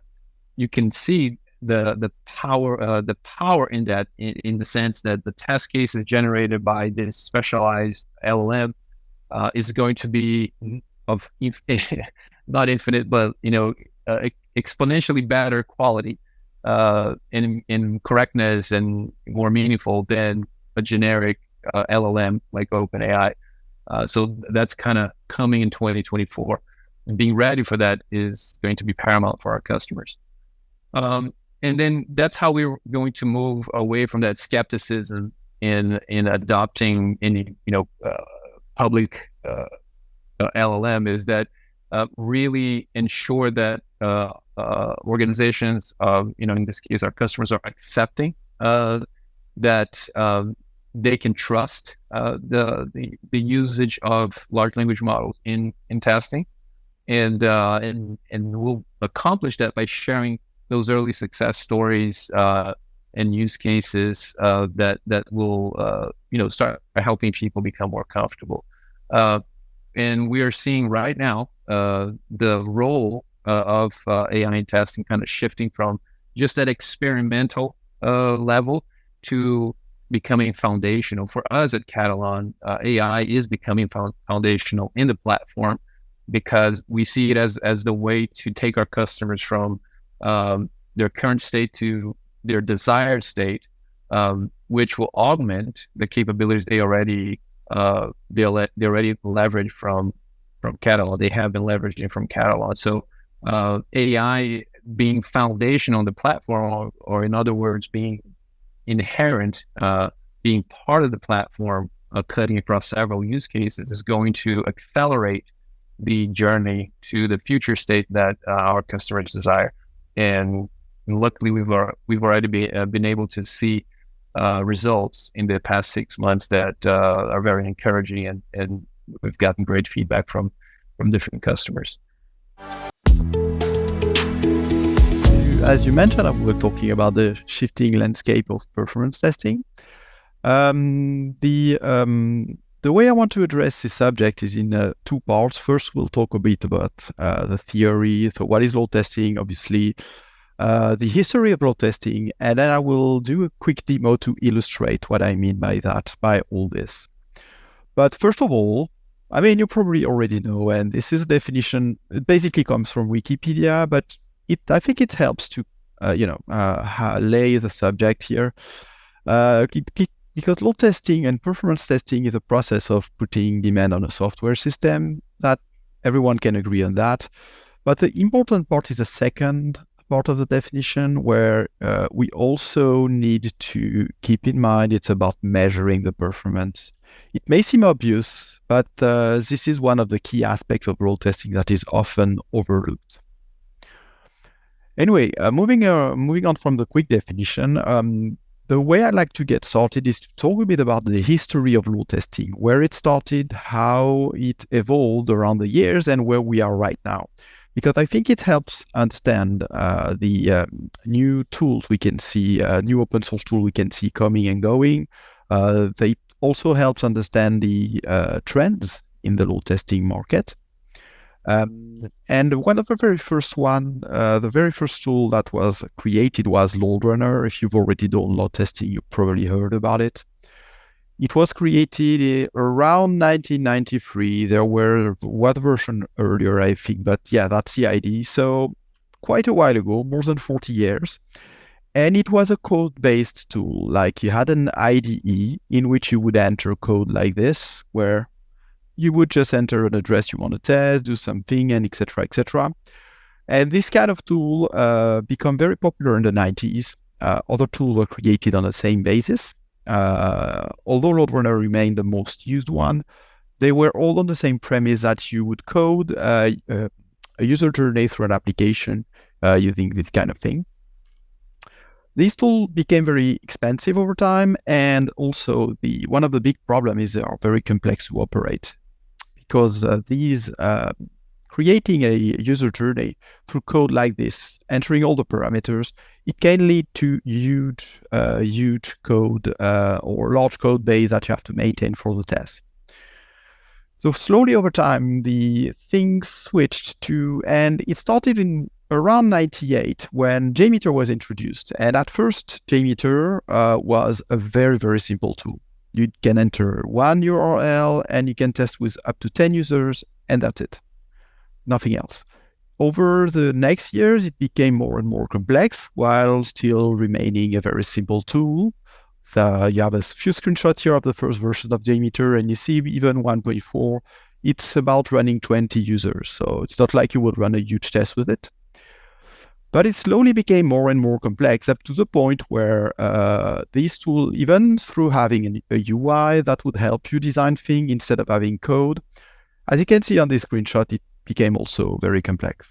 So it made it very hard to use, but it also made it very hard for new tools to appear, because if you wanted to compete with JMeter, you had to do all of these things you see on the screen. So it's a lot of work for a new tool to put on and to figure out before you can address or before you can have momentum. And in the open source community, momentum is very important. Several other paid tools were developed around this time in 2005. There are a lot, but you could quote a few like NeoLoad and a few others. These tools were also based on UI and were doing pretty much the same thing than JMeter. So I would say it's the second generation of tools where we are moving away from code and using interfaces to make it simpler for testers. It's still possible to code inside these tools, but it's like an added feature, not the core of it. That's a key difference. Moving on a bit more, around the 2010s, and 2012 is the first mention I found about Gatling, but there have been a few other tools around that time that went back to code-based, because code-based testing was being helpful again, because it made it simpler to develop the tool. You don't have to go to develop a UI. You just provide a library where people can code their thing, and there you go. So it's interesting to see that the shift this time is not because it's better for the users, it's because users are looking for simpler tools. They don't care about the UI, and they can just go for a simple test using a simple piece of code. So it's interesting to see this new tendency appear around that time. Of course, they went against JMeter, and they are still competing against JMeter, but I think the use case is very different for both, and they can all coexist peacefully. And to come to the end of this introduction, the last period of time I would mention is around 2016. That's also around the same time that you start hearing about Postman. Postman is a very popular tool for operating API testing, so testing the functional testing of APIs. But there are others as well. You could quote Katalon as well, and you have a lot of new tools that also want to provide new UIs that you can use to quickly generate a lot of tests and manage them easily. That's also when we started at Octoperf, so that's why I'm getting there. And it's a different approach. So for some of these tools, it's a different approach. For instance, regarding what I said earlier, where new code-based tools, they were created in order to avoid having to deal with UI. What we did, and what a lot of tools did, is use a different approach, is to use the existing open source tools that already are there, already are powerful, but don't have a proper UI, and you just create a UI on top of it. So you become the paid version of these tools, and you provide the same value than them, and even more, because you can work on nicer features and nicer integration. So that's what I want to demonstrate real quick. I'll do a short demo of how it works in Octoperf. If you've never heard of any of those tools, it's not a problem. What I'm going to be showing is self-sufficient, so you can just follow along. So first of all, I'm going to log in, and I like to create a new project in which we will be working today. Simple project. Let's call it demo. Doesn't matter. And I like to do a record of a user script that will replay against an application. We have a number of options, but I will go for the HAR option because this one allows me to record from my browser and import that. So the way this goes is I can open my Firefox and use it to record what an application is doing. We have a lot of other options, but that's the one I want to go for today. So I have a Firefox right there. There we go. What I do is use the DevTools in my Firefox. I've just activated this option. Otherwise, it's a vanilla Firefox with a standard DevTools. So, you can do that from a fresh installation or from your existing Firefox. And now if I navigate through an application, I can see the recording right there. If I go through a few pages, I can say it's kept in there, and we can work on it. Already at this stage, it's a lot easier than open source because we don't have to install anything on our computer. We can just go with our standard browser, use that to do the recording. And at the end of the day, when we have finished recording the use case on our application, and let me go to the confirmation page. So we confirm our order right there. I can just save that as an HAR file and import it in Octoperf. So it's almost 6 p.m. where I am in France. So I'm just going to show you, it's the same one we are going to import. There we go. Let's upload the HAR. So there we go. Almost 6 p.m. Doing that will create a virtual user for us, and we can do everything we want with this virtual user directly from our browser right there.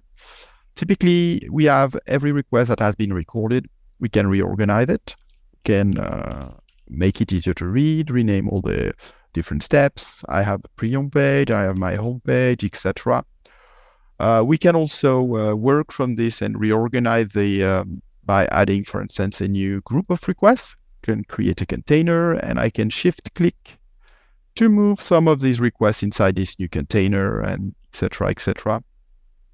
The point of all of this is we can design an entire script in this UI and work on it. One way to work on it is to handle whatever's going on at the login stage, because the login stage in performance can be a challenge. Typically, if you're doing a functional test scenario, it's okay to use one login. But if you're doing a load test scenario, you probably don't want to run thousands of users using only one login. So opening my login request and I located it using the login and password I used. Actually, the login, but yeah, both are the same. We can see here it's using this value. So what I can do now is create a variable where I will import a list of login and passwords. There's a few other things I can do, but let's focus on the list of login and passwords. I will upload a file I already have created where I have a list of values. This file, we can see its content here. We have a few login and passwords. Some of them are incorrect, but it will just spice things up for the reporting. But there's no header in this file, so I will manually enter the header right there. There we go. So I've imported a list of login and passwords. I can go back to the login from earlier. I had it right there. And now what I can do is say, okay, I'm going to use variables I have in my file. We will provide a unique value to every user during the test based on the content of the file. And using these variables, we'll make sure they are replaced every time a user runs. He will use a different line from the file. So in my case, the file was rather short, but if you need to run a long test, you can provide a huge list of values, and they will be used in a unique manner. Now let's have a look at how this works before we continue. I will run a couple of iterations here. The point of running these 3 iterations is to, since at this stage I'm testing with a single user, because I just want to do a smoke test or a unit test before we move on to the real one. I just don't want it to run only once. I want it to run a few times. So we will analyze this. Octopath is running the user in the background. It's actually a real test with a single user. Next, we will do a real test with a couple of them. And you see, the good thing is we are already taking care of the infrastructure in the background. So that's also one of the key things of having a UI like this. We will be able also to analyze what's going on. Typically, this request, we can see 2 out of 3. It's a login request, if you remember. So now we can analyze what's going on. We can see what we sent. We sent different values for cookies. We sent a different login and password as expected. And we have a different response code in the headers. We can see we have, you remember I ran 3 validations. So if I check the number 3, I can see, okay, this one's different. That's why I have a problem right there. And I can open it in a new tab. In doing that, I can see here, okay, yes, problem with the login and password. So yeah, as expected, this one has and we can check in the request body. You see we are using user 3 and the password we're using user, which is incorrect. So what I'll do is just add a custom control on this response. I just don't want to ever have this error message. So I'll just call it login OK real quick. And then for this one, I'm going to say, okay, I want a negative control. I do not want to have this inside the response. Now again, having a UI, I can check that it works. Now number 3, I see it fails, but on all the others, I can see it working just fine. So, that's a very good, that's the advantage of being able to do that.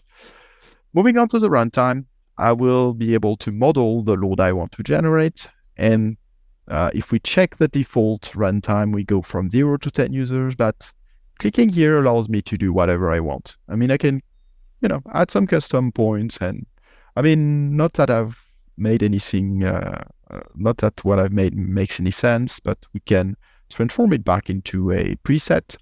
Could go for 50 users. That's a good amount for a demo, I think. And with some ramp up and down. So now we have a load policy with a ramp up and down. We are running it from Paris, but I could run another one from another region. You see, I can duplicate. And the second one, I can run it from further away. I could say, okay, why not California right there? This way we'll have 2 very different locations in the world and we'll be able to compare them. Now we can see we have Paris and North California now.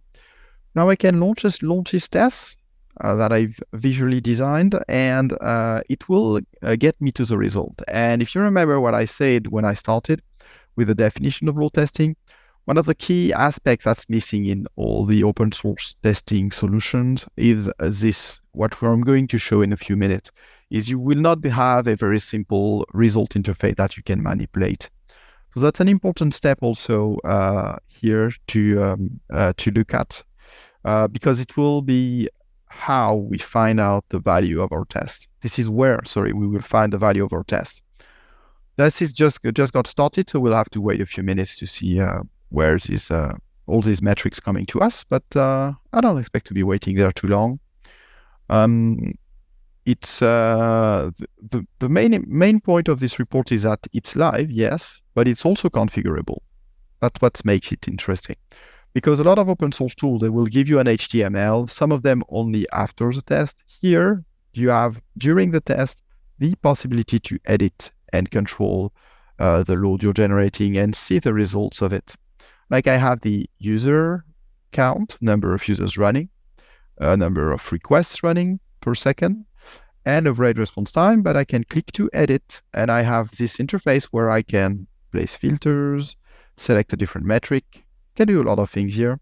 To keep it simple, I will only highlight the filter on region. This way I can create a filter on both regions and compare them. Now I can see them right there, but I can also close this screen and see them on this one, where, okay, I have Paris, which is a lot faster than the other one because my application, the one I'm testing, is actually in Paris. And another great another advantage is we will be able to also check the structure of the user we have been running. So this is the user we've created. We can see the error rate. We can see various metrics here, also shown as a tree, making it easier to understand at which step we have a failure. Of course, I didn't rename all the steps correctly, so it would be easier if I had taken the time, but you can imagine in a real situation that you would rename all of them correctly. Here I can see that this one is having a lot of errors. The other one as well, by the way, but it's just on an icon, on this icon, so 100% here is not such a big deal. The account detection one is a bit worrying though. And if we check out the errors, we'll see that, yeah, this one, it's account detection here. It's the one for the login. So yeah, that's why we have this issue. We can inspect what's going on, and there we can see the login and password we use, a response from a server. So, all of this is very helpful to have instead of having to dive through logs and everything. We can have a look at it in real time while the test is running and understand what's going on. Well, obviously what's going on is I didn't fix my login and password file. I just caught the issue, that's all. So that's what's going on here. And at the end of the day, everything we design in there can also be exported back. So that what makes it interesting is that we can, if I stop it anytime, I can generate the same kind of report, share it with other people so that they can, have a look at it, have a look at this report. You can enhance it by adding your analysis. If you want to write things, you can use a block of text here, add your own custom generated content in there, and share it with your colleagues. Well, that's a quick overview of what I meant with AI versus code base. You see the UI versus code base. When I use a UI based tool, it allows me to very quickly design a scenario that goes through an application, run it, and have a meaningful amount of result. Even though I've been working on this for 15 minutes, a bit less than that, even though. Whereas the tools being code-based can be useful when you have very simple use case, you want to test one functionality or something like that, but they can quickly add up in terms of maintenance and the amount of work required if you need to do complex scenarios or end-to-end testing. Anyway, that's pretty much the idea. I try to keep it simple so that we have time for questions. So let me know if there's anything.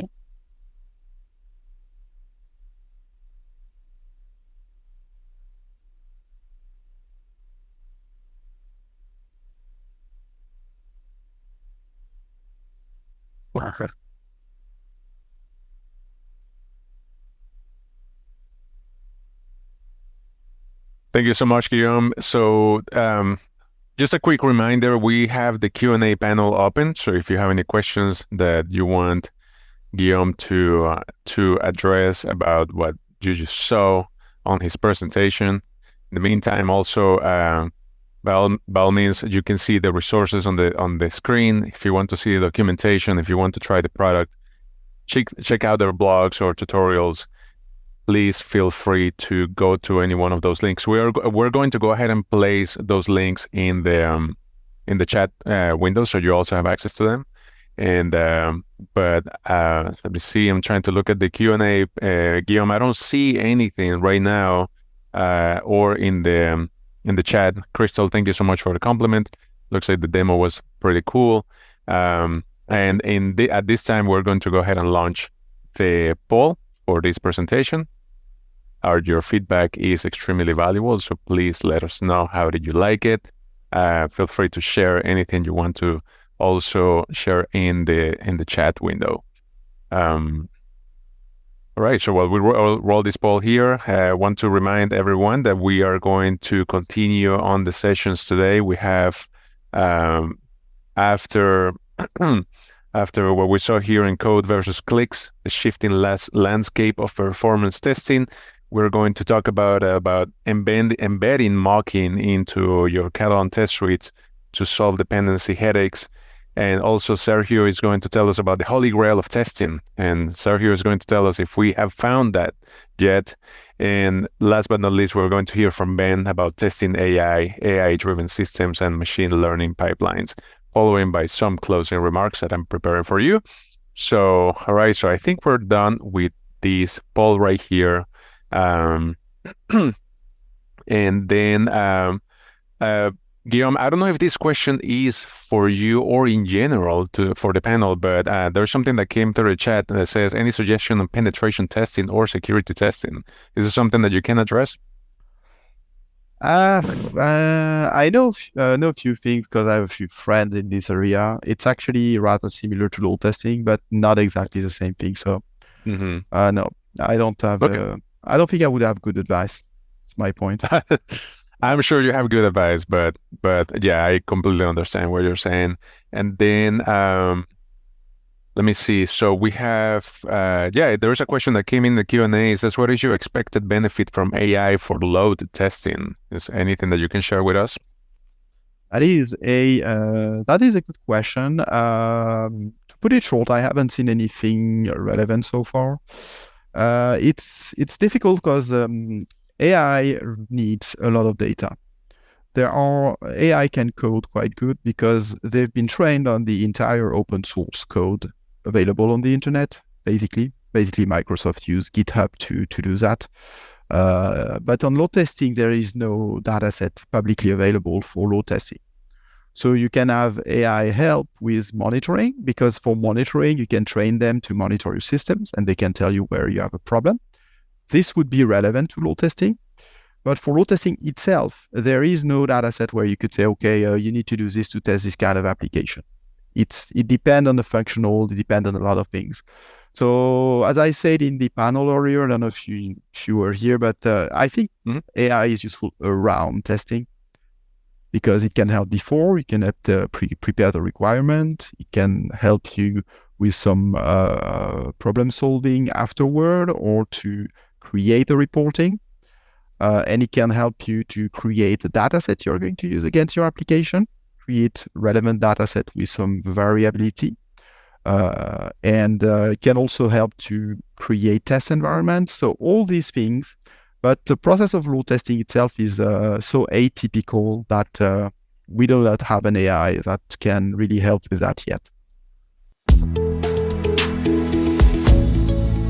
Due to our audience here a little bit more, and we'll be talking a little bit more about how we can embed mocking into your Katalon test suites to solve those dependency headaches that we often have. So before I get into that, just a little bit about myself. Again, my name's Dan Perovich. I consider myself an integration enthusiast, but I'm really a solution engineer. I lead our solution engineering team and our customer success team at WireMock.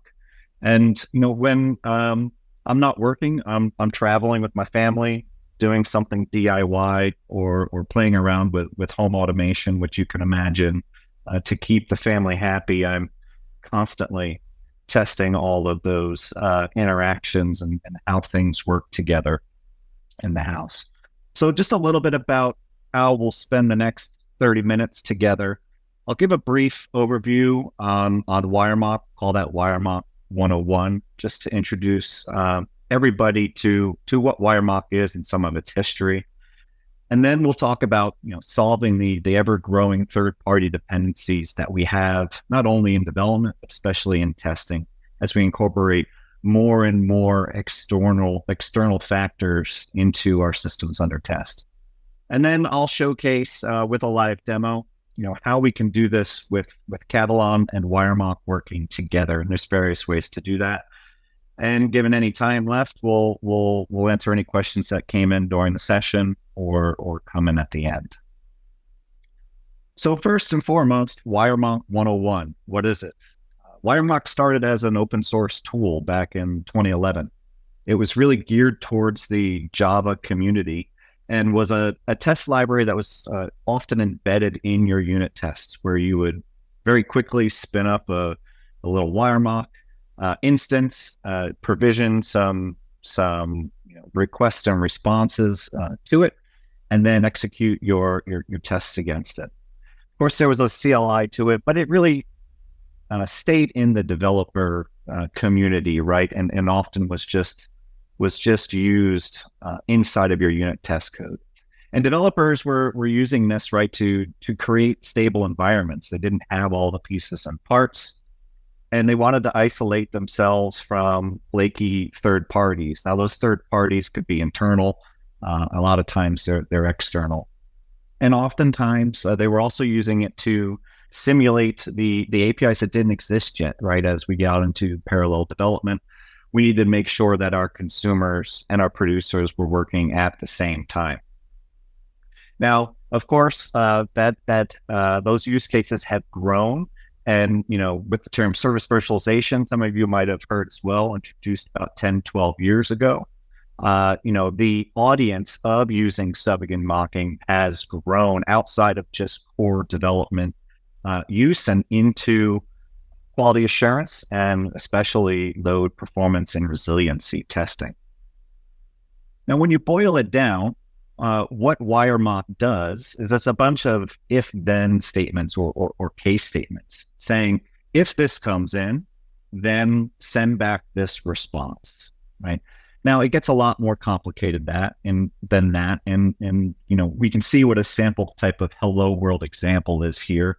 When a request on a GET comes in on the URL of something, we're going to respond back with a 200 and the body of hello world, the various different headers. Now, this approach is slightly different than what some other tools out there. You may have heard of tools like Makito, just to name one, which is also a stubbing tool, but its use case is more solely in the unit testing side, in that you're changing your source code when you're doing the testing. So this doesn't necessarily apply to regression testing, later stage quality assurance, and performance testing, because we're not testing the production code when we use these object-based and class-based stubbing mechanisms. Where WireMock comes in is actually standing in for those dependent systems, downstream systems, right? As if they are the real thing. So we're not changing any client libraries in our system under test. We're simply just repointing where we're communicating to. This way, we are exercising the true classes and logic inside of our system under test and not changing it and invalidating our tests.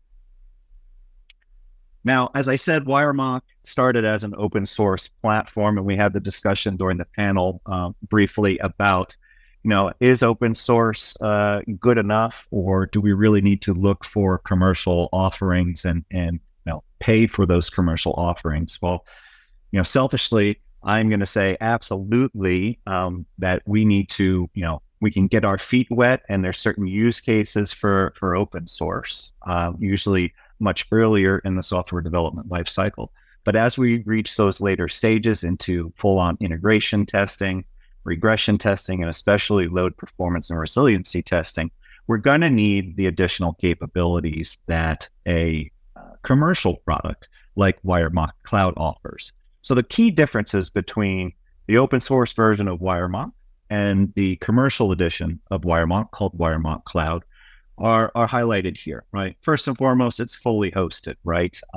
It's a SaaS offering, allowing your teams not to have to support and keep the infrastructure of WireMock up and running. It also layers in a nice graphical user interface in addition to all of the traditional APIs and SDK implementations for using WireMock. This expands greatly the audience of users that can participate in the development and the usage and the creation and updating of these mock APIs, expanding the number of people that can use them and facilitating actually the sharing of them across the organization so that we are not just throwing away these mocks and we're getting great reuse of them across. Of course, we also support unlimited scale, right? When it comes to load and performance testing, resiliency testing, being able to scale up open source, software is often a burden, right? And can be quite costly. With WireMock Cloud, of course, we're doing that all for you. We also introduce chaos testing inside of WireMock Cloud. Again, inside of that load and performance and resiliency testing, we need to ensure that even on the worst days when those third parties are not behaving the way that they should, that our system under test behaves appropriately and can handle that chaos when it happens. And of course, there's a host of other capabilities inside of WireMock Cloud that layer on top of the open source piece.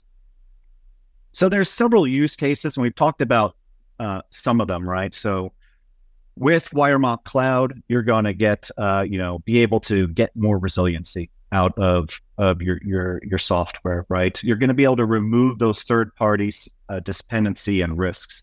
You're going to be able to, make those third parties, if you will, actually behave the way that you'd expect. I'd referenced the scientific method a little bit earlier, where we should only be changing one thing at a time. That should be our system under test. It shouldn't be the way that the dependent systems actually respond when we send them a request.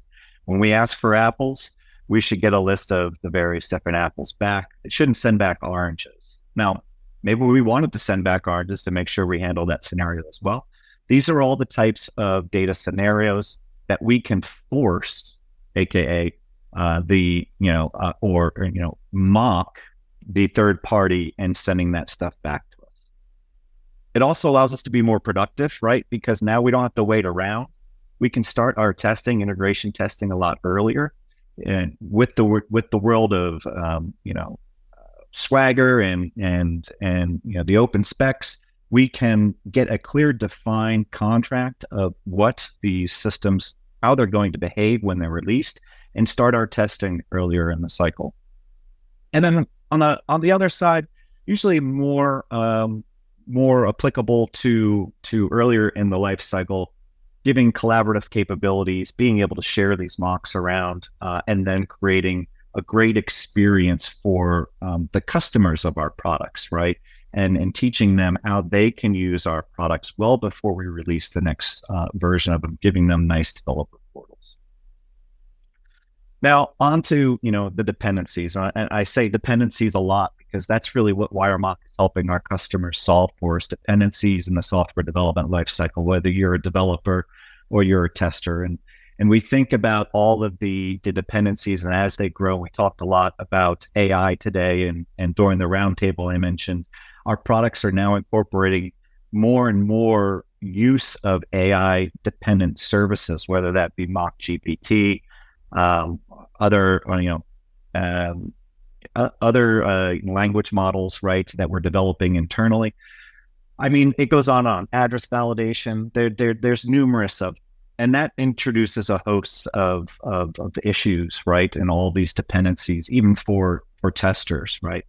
As I mentioned, APIs they're reliable, but unreliable, especially those third-party ones, right? Either the testing environment gets shut down at the end of the day, and they're operating on a different business schedule than we are as testers, or they just disappear for no reason in the middle of the day, or whatever data scenarios we had set up in the sandbox of that third party are just wiped out unexpectedly, and now all of our test cases start failing, right?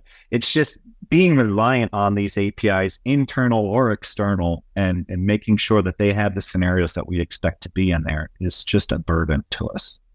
And they're often expensive, as I mentioned, right? In especially something like an OpenAI ChatGPT, where you have a finite amount of transactions that you can send to these third parties. That becomes a big challenge in load and performance testing, where we want to do more and continuous load and performance testing, but the budget just doesn't allow for that. And this is a great place where a tool like WireMock can help. And also that chaos piece, asking a third party, asking a dependent service to send back bad data. I think you'll just get a lot of vendors and a lot of teams just saying, no, we won't do that. We can't do that. We don't have the resources to do that. So how in the world do we test effectively our system under test against these rainy day scenarios when this chaos starts to happen? It's another great area for using WireMock. So, how can WireMock help in all these situations?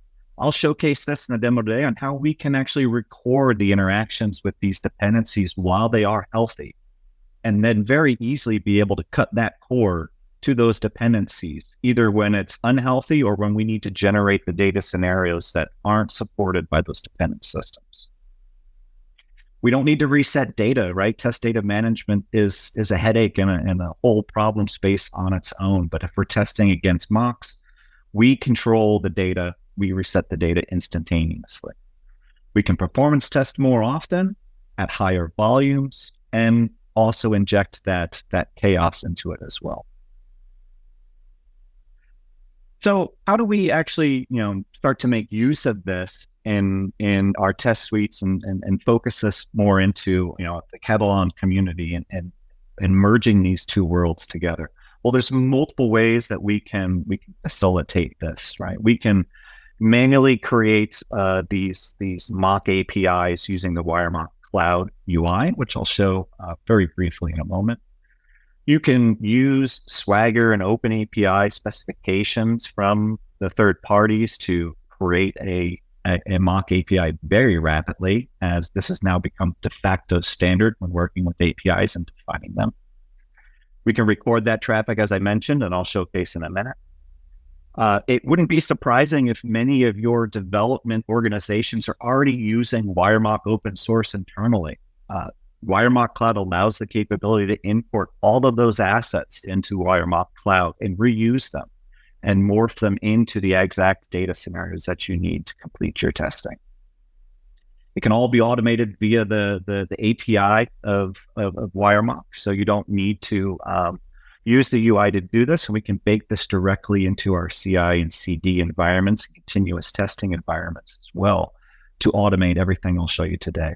But best yet, we can simply just embed it into our Katalon test suites. So, as we see here, right, production ready code. Hopefully the demo gods are with me today, and I'll show you a little bit on what this looks like with the remainder of our time. So first, what I'll do is I'll just open up my tab here and give you a brief overview of what's going on under the hood here with WireMock Cloud. So this is the UI we're looking at. I have an endpoint that's up and running here, Katalon.WireMock API.cloud. And it simply has one matching scenario in here right now. And this is if someone sends a GET to users, so we can see this is programmed to be a GET to the user's endpoint, it's going to send back status code of 200, and it's going to send back all these various headers here, as well as a request body that comes down. And to make a change to this is very simple. I can start to change my data scenario, change the ID, and hit save, and my data scenario is up and running. So when this GET comes in for this users, that data is changed. Very quick and easy, simple there. Let's actually switch over to Katalon now. Hopefully, a screen that many of you are familiar with here. and showcase how this actually would work to kind of morph these two worlds together. So you'll see in the side here in my object repository, I have a few different transactions. These are REST transactions that have been defined. If I open up one such as here for provisioning a mock, we can see that in order to create that same request that we just saw in the UI, which was that get on the users, this is the body that we're passing to the WireMock API. It's simple. It's a name. We're doing a get on that user's endpoint. It's going to respond back with the 200. And here's the body that's going to come back with, as well as the headers. And simply by sending this to our endpoint, an admin endpoint, we can add this mock to, or this stub to our mock API and be able to respond back to this particular request when it comes in. There's also a better way or an easier way, right? If we have a live endpoint and we simply, and it's healthy, we can just start to record our traffic. As we can see with this example here, this integration point, we can simply send this little bit of payload to the admin endpoint and recordings, and we can start a recorder. And what I'll showcase here today is we'll use that api.github.com endpoint to record some live traffic that our system under test passes through WireMock Cloud.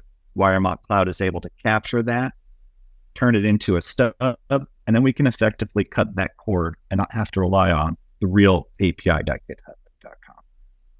So what does that look like? Let's open up a test case here. In the first one, we'll take a look at provisioning that mock. So we're going to first go ahead and clean up our existing mock. As I showed you, we already had a stub in there. So let's go ahead and clean up after ourselves and get back to a known state. We'll send a get users request to WireMock, and I'll show you how nothing comes back, or the wrong answer comes back because the mock doesn't know how to respond to it anymore.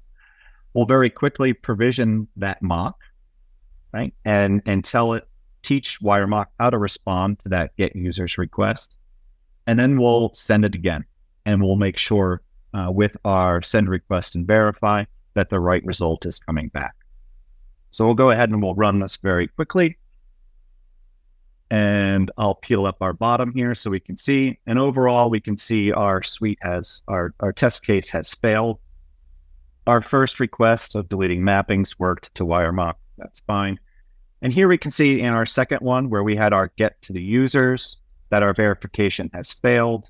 And we can see over here in our root cause that we got a status code of 404 coming back instead of our expected 200. Well, the next step that we did, remember, was we actually taught WireMock now how to respond to that get users request.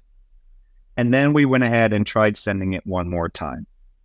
And then this second time of sending that send request and verify to that get users endpoint, which is now WireMock, we have our validation passing perfectly there. So this was a little bit, we knew in this case what our request and response looked like. Remember, that was where we did our provision mock, and we taught WireMock exactly how to respond. Now, this is having to know a little bit more technical, what that interaction between api.github.com looks like, and then being able to convert that into this particular format. We can do one better than that, and we can actually make use of the recording feature inside of our Katalon suites. So while the system is healthy, the dependent system, ChatGPT, api.github.com, whatever it might be, we can record that healthy traffic. And that's what we're doing here. Again, we'll delete our mappings, and then we're going to send a request to GitHub directly. We'll send the same request again to WireMock and show how it fails because it doesn't know how to respond to it. We'll then start that recording. We'll tell WireMock, hey, just start recording the traffic. Pass it on to the real api.github.com. Take note of what it's doing, and then learn from that. So we'll send that request again through WireMock that'll go to GitHub. We'll stop our recording. And then for the last part, we'll send our transaction of get users directly to WireMock with that cord being cut and not using api.github.com anymore. So as you would expect, if the demo gods are with me, this should all go as according to plan. And if we come down here, we can see overall the suite has failed again. That's simply because, remember, I did a WireMock get users after deleting all of WireMock's knowledge on how to respond to get users. And then ultimately, we started that recording. We then did another get users to WireMock with the recorder active, in which WireMock passed on our transaction to the real GitHub.api, recorded those interactions. Then we said stop recording. This effectively cuts our cord to the real GitHub API. And now when WireMock gets a request for get users, we can see that it's responding appropriately, and our request and verified works as we had expected. And again, if we looked at what this actually generated for this recording inside of WireMock Cloud, we can do a refresh here. We can see, again, our stub has been created here. If we come into our request log, we can see all of those interactions that we had before. So here's when we cleaned up our mock and deleted the get user stub from WireMock, it no longer knew how to respond to it. So the way WireMock responded was with a 404 and saying we have no stub mappings yet. Then we turned on the recorder and a request came through. And even though it's a compressed payload, WireMock knew how to uncompress that and turn that into a valid stub. And then ultimately, after we cut that cord by stopping the recorder, this is what WireMock saw. It saw a request to get users. And then it responded back with our status 200, with all of the headers that it had recorded when we had that recording turn on, as well as the full payload. And we can see now in plain text how WireMock responded. So some key takeaways from what we saw here, right? API dependencies in our software will continue to grow. I think we all know that. And those are more and more going to rely on both internal and external AI endpoints and every other type of API that you can imagine, whether they're microservices or a third party. Hopefully you're seeing that mocks, right, aren't only useful to the developers and their unit testing, and while they're hammering on the keyboard trying to get our software to work in the way that we'd expect it to do, but they can be very helpful in solving for all of those dependencies that we have as we reach quality assurance and performance engineering. And the object level mocking, right? Again, tools like Makito and several others that are out there are not suitable really past unit testing because they replace the actual code inside of our system under test. And we're not exercising the true libraries that will be used in production. Hopefully you also saw that WireMock is easy to use, both in a standalone mode where we can click in the UI if we're comfortable with that to create the scenarios that we need, or if you're going to integrate it into Katalon. And best of all, WireMock Cloud Personal Edition is completely free, right? So if you go to wiremock.io, you'll have the opportunity to use it and have it available to you for all of your needs for an indefinite amount of time. Okay, so let's go ahead. So first of all, I hope you are having an amazing day so far, or amazing evening, depending where you are located. I'm talking from Portugal, and I work from a lovely city called Aveiro. We call it the Venice of Portugal. And I've been working so far with the X-Ray team for quite a few years already. I think 7.5 almost. And anyway, I work usually with the customers throughout the world through prospects, and I always try to learn more and more about testing. So I'm trying new things, including the new UI techs that we were talking about. Today, I bring here this topic about the holy grail of testing and whether we have found it so far. That's an interesting topic, but let's see actually what we can tell about it. And before we dive into it, there are these two places in Portugal where I think that this Holy Grail is found. So what is the Holy Grail? So the Holy Grail is connected with the Christian church. It is said that it was the chalice that Christ used in the last dinner before he died. And it has like these special powers. It can give like eternal youth. And there has been like this quest for finding the Holy Grail for many, many years. And I really love the movie with Indiana Jones from when I was a little kid. And even nowadays, it's a frequent topic. I usually travel abroad, me and my wife, and we usually go perform a lot of sightseeing. And every place we go, or almost every place, we see in these cities, in these places, telling that, oh, the Holy Grail, it's here with us. We have it. And of course, we also have it in Portugal. That's what we say. And there are these two mystical places. One is called Quinta da Regaleira in Sintra, a place near Lisbon. And it has this beautiful mystical well. It is said that this Holy Grail is hidden there. And another place where we say that the Holy Grail is hidden is in this convent of Christ, a Templar convent. Very, very interesting from an architectural standpoint. And I would also invite you to visit.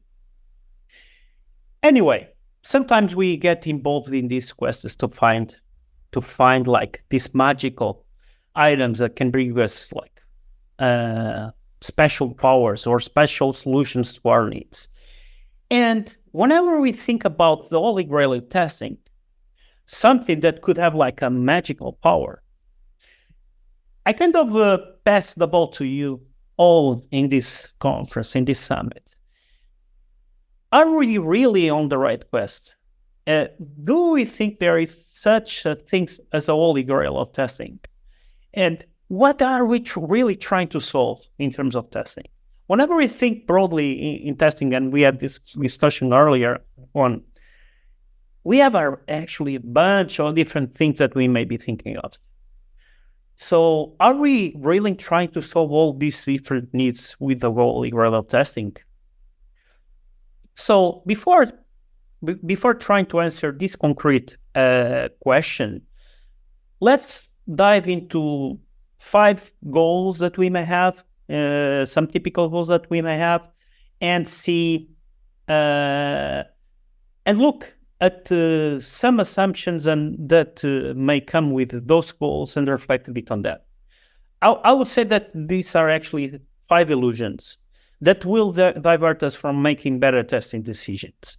And the first one is this goal. We want to find a magical solution that would allow us to test everything. And everyone has been like in a team where someone asked, we need to test everything. What is everything? And this seems like a philosophical question, but it's actually a real question we get, or a real need. And it actually comes with 2 wrong assumptions that I have to mention. The first one is that quality is something tangible, something quantifiable, and that means the same thing to different people. And we know that it's actually not like that, as we'll see here. And second, it also departs from the assumption that we would have the time and the tools to test every possible scenario. And you know what? We don't have. So I think in life and in testing, aiming for everything is not really the thing that will bring us happiness. It's more a myth that in the end will lead us to frustration. Think with me. Can we really test our software in all possible ways? Can we really simulate all possible users and replicate all the possible imaginary flows they can do with our software, the ones that we didn't even consider about, that no one really considered about. And more than that, can we actually test our software in all possible scenarios in the environment? You make a mobile application. How many mobile devices are there out there with the different combinations of software installed on them? Can we really test across all these different, let's say, devices or even environments? If we are talking about solutions that are installed like on-prem or on our laptops. To give a more clear overview of this, I usually use this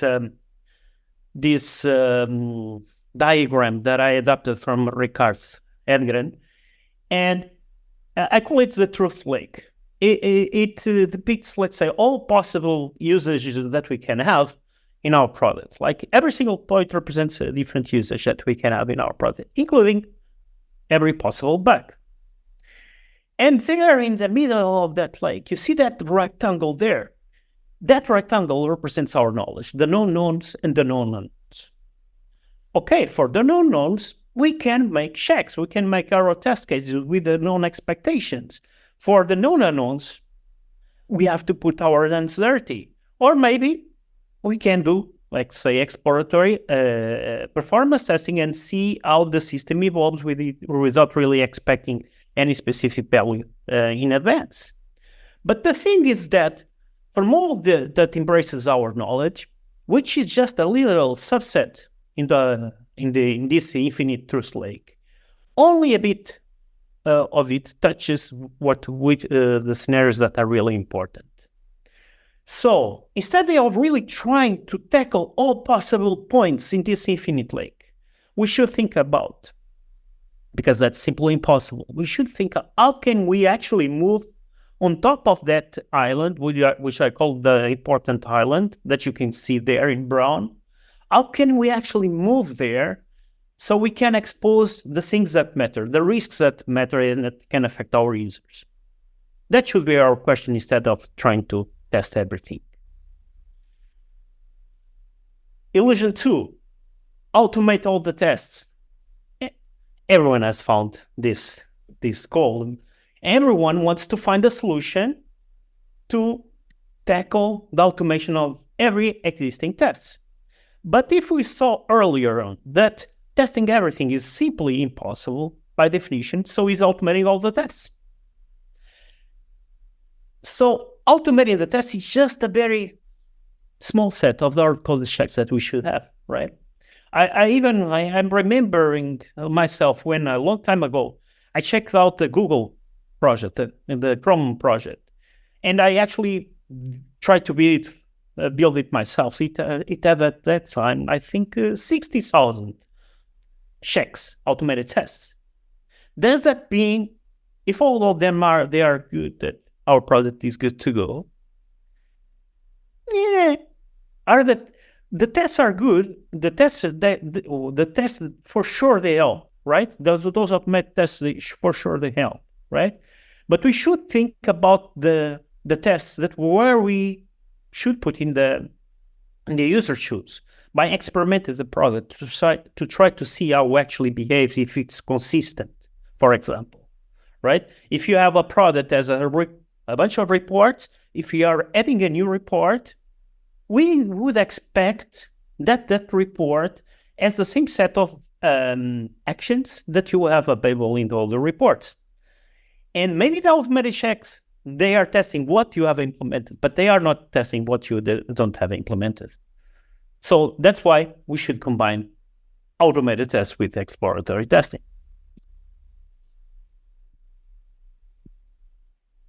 Third illusion, we want a tool or a way to have a bug-free products. So, bug-free, what does it mean? First, that we would need to have the same understanding about quality and what value means, right? And we have seen that actually quality means a different thing for a different person, for a different stakeholder, because we value different aspects of our software differently, right? And for some person, maybe a bug is more like a feature, right? Depends. And And even if we have the same understanding about what is quality, can we really test all the possible infinite combinations about our software, about the features that our software provides and the environments where our software is deployed into? And we really can't.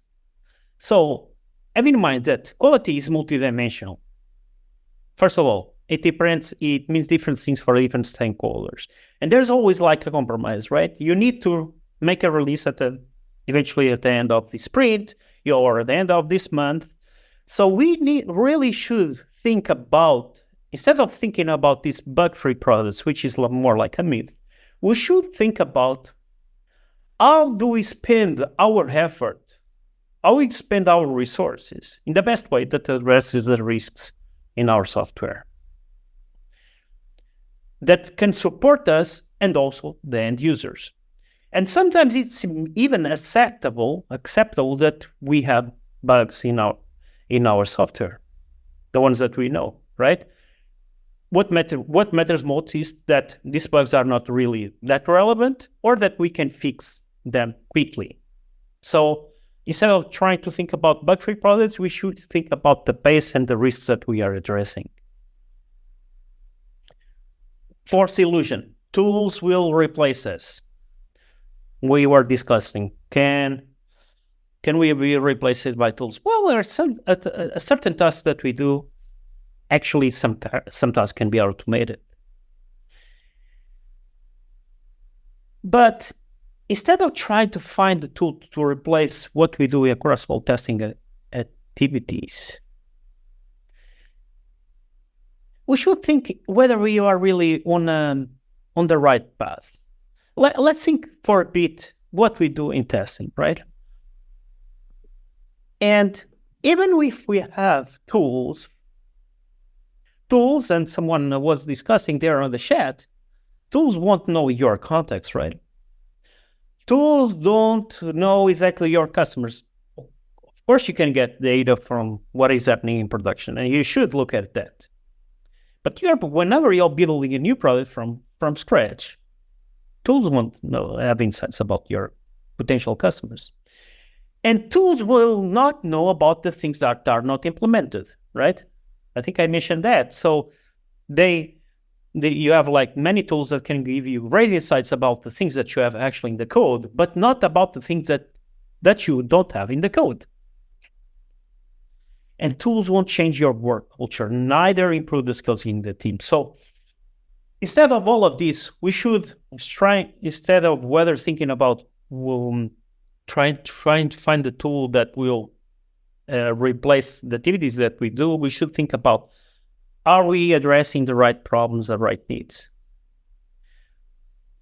Are we having this conversation trying to find out about our prospects and our customers, and trying to discover the needs that they have? Are we aware of the timing and the other constraints that we have around us, and that will for sure affect the quality of the products that we are building, and that will affect the decisions that we take? So we should really work towards working in a true collaborative environment. And this is more easy to say than to actually to implement, I have to say, right? It's like also improving shared knowledge. There are ways of doing so. You can pair your testers with your developers. That's one way of sharing knowledge, right? You can make many discussions early on with your customers, and incorporate that feedback as soon as possible. Fifth illusion, and is that okay? We want a way.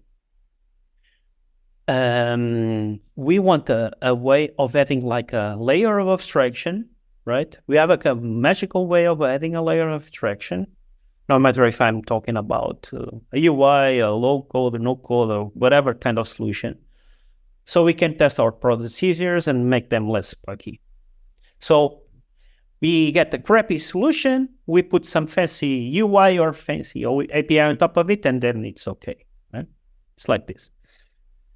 So don't get really in how we say don't go after this illusion, because it won't take you nowhere. So we know for a long time that for every like 1,000 lines of code, according to Steve McConnell, we have around 15 to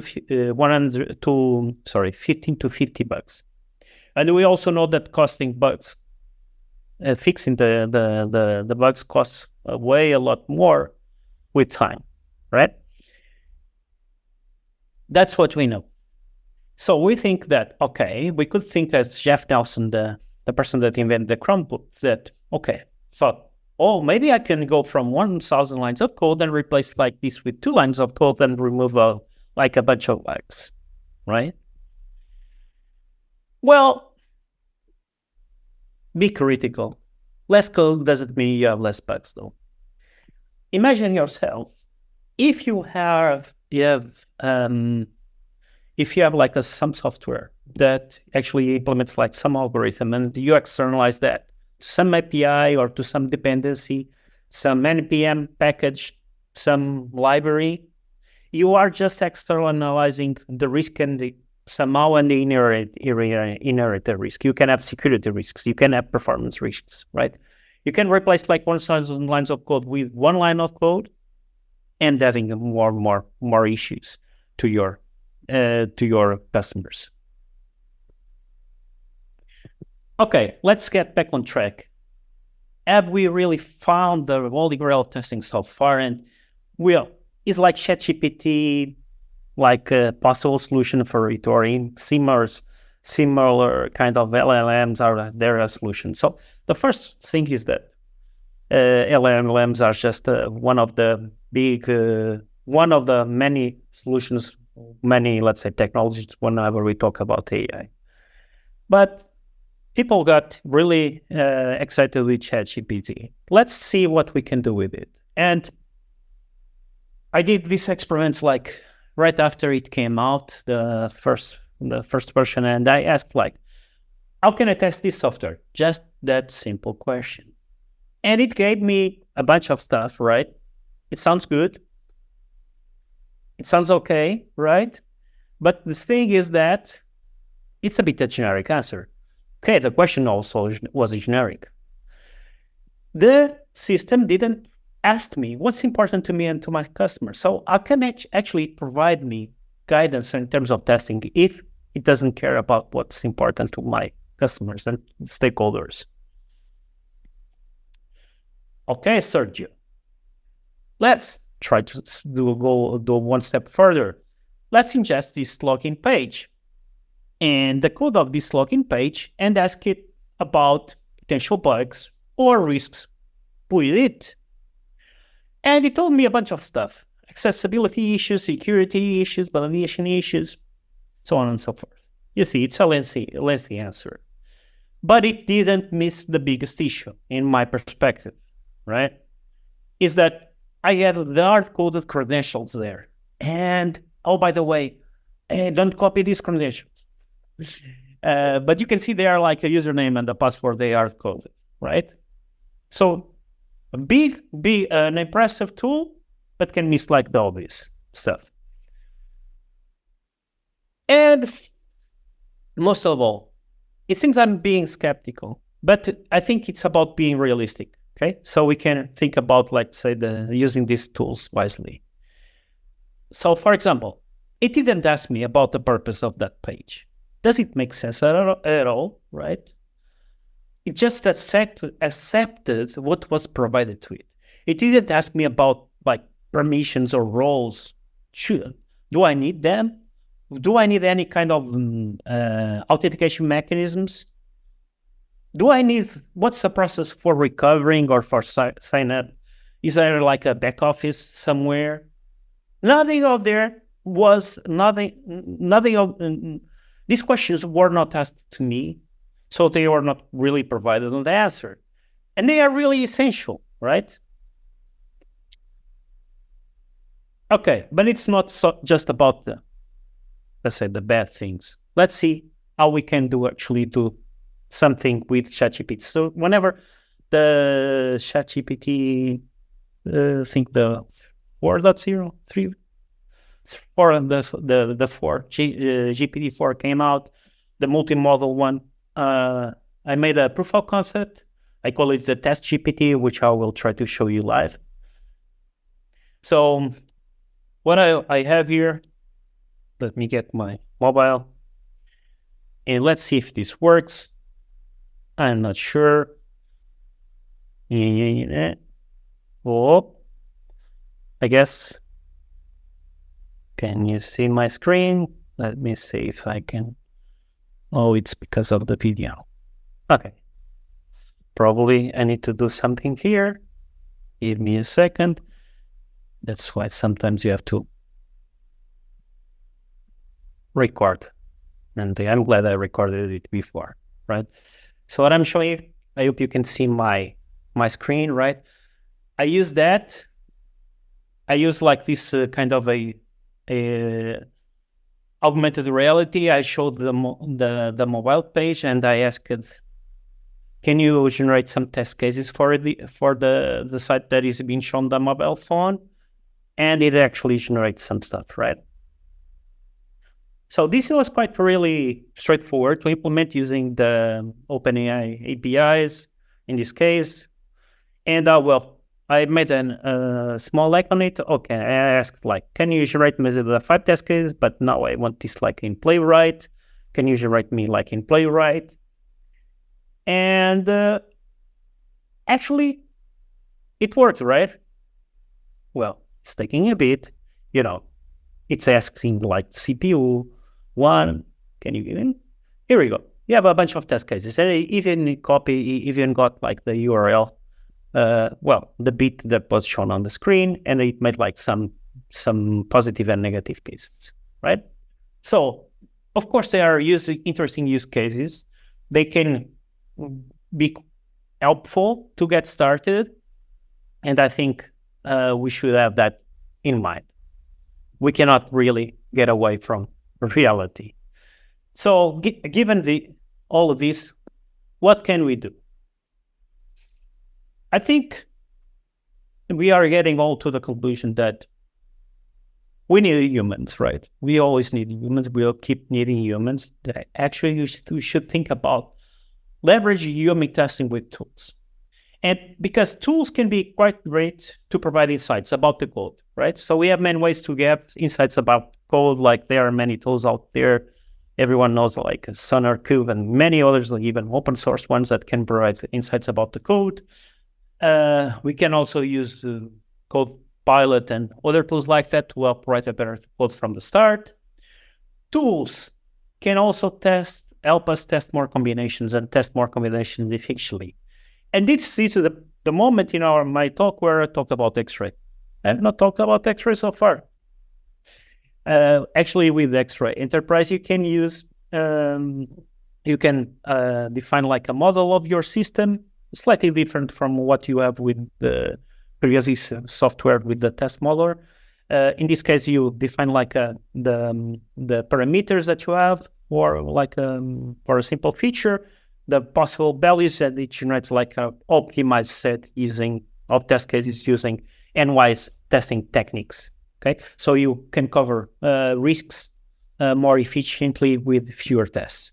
But tools are also great, not just to do that, but also to perform testing in parallel, and to address tests that otherwise we couldn't do, right?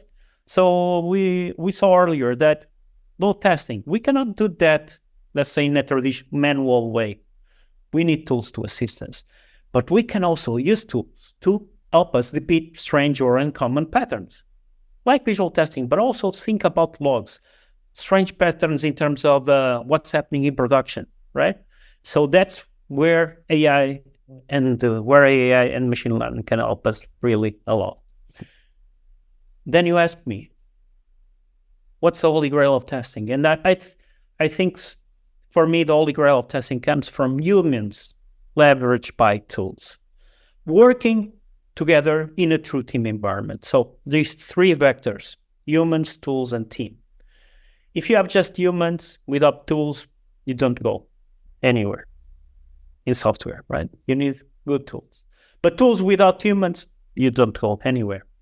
You need humans to know a lot about the context, know about the risks that matter. And if you don't have all of these people actually work in a true team environment, forget it.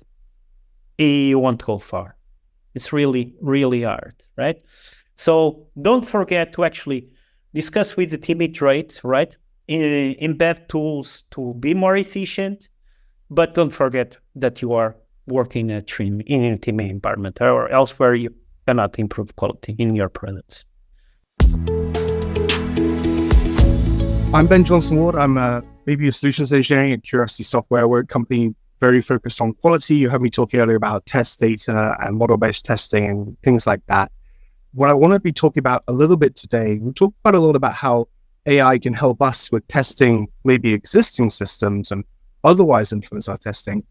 I kind of want to flip it on its head a little bit and talk about how we can actually approach testing AIs, AI-driven systems. That's probably what we'll focus on the most, and machine learning pipelines. So I'm going to kind of go through this, and obviously if you have any questions, put them in the chat, no problem. Might not have all the time to go through all of the things I want to show you, but I want to give you guys like a broad overview, almost a drive-by of some of the kind of unique considerations for testing these slightly newer kinds of application. So just a little bit of an agenda.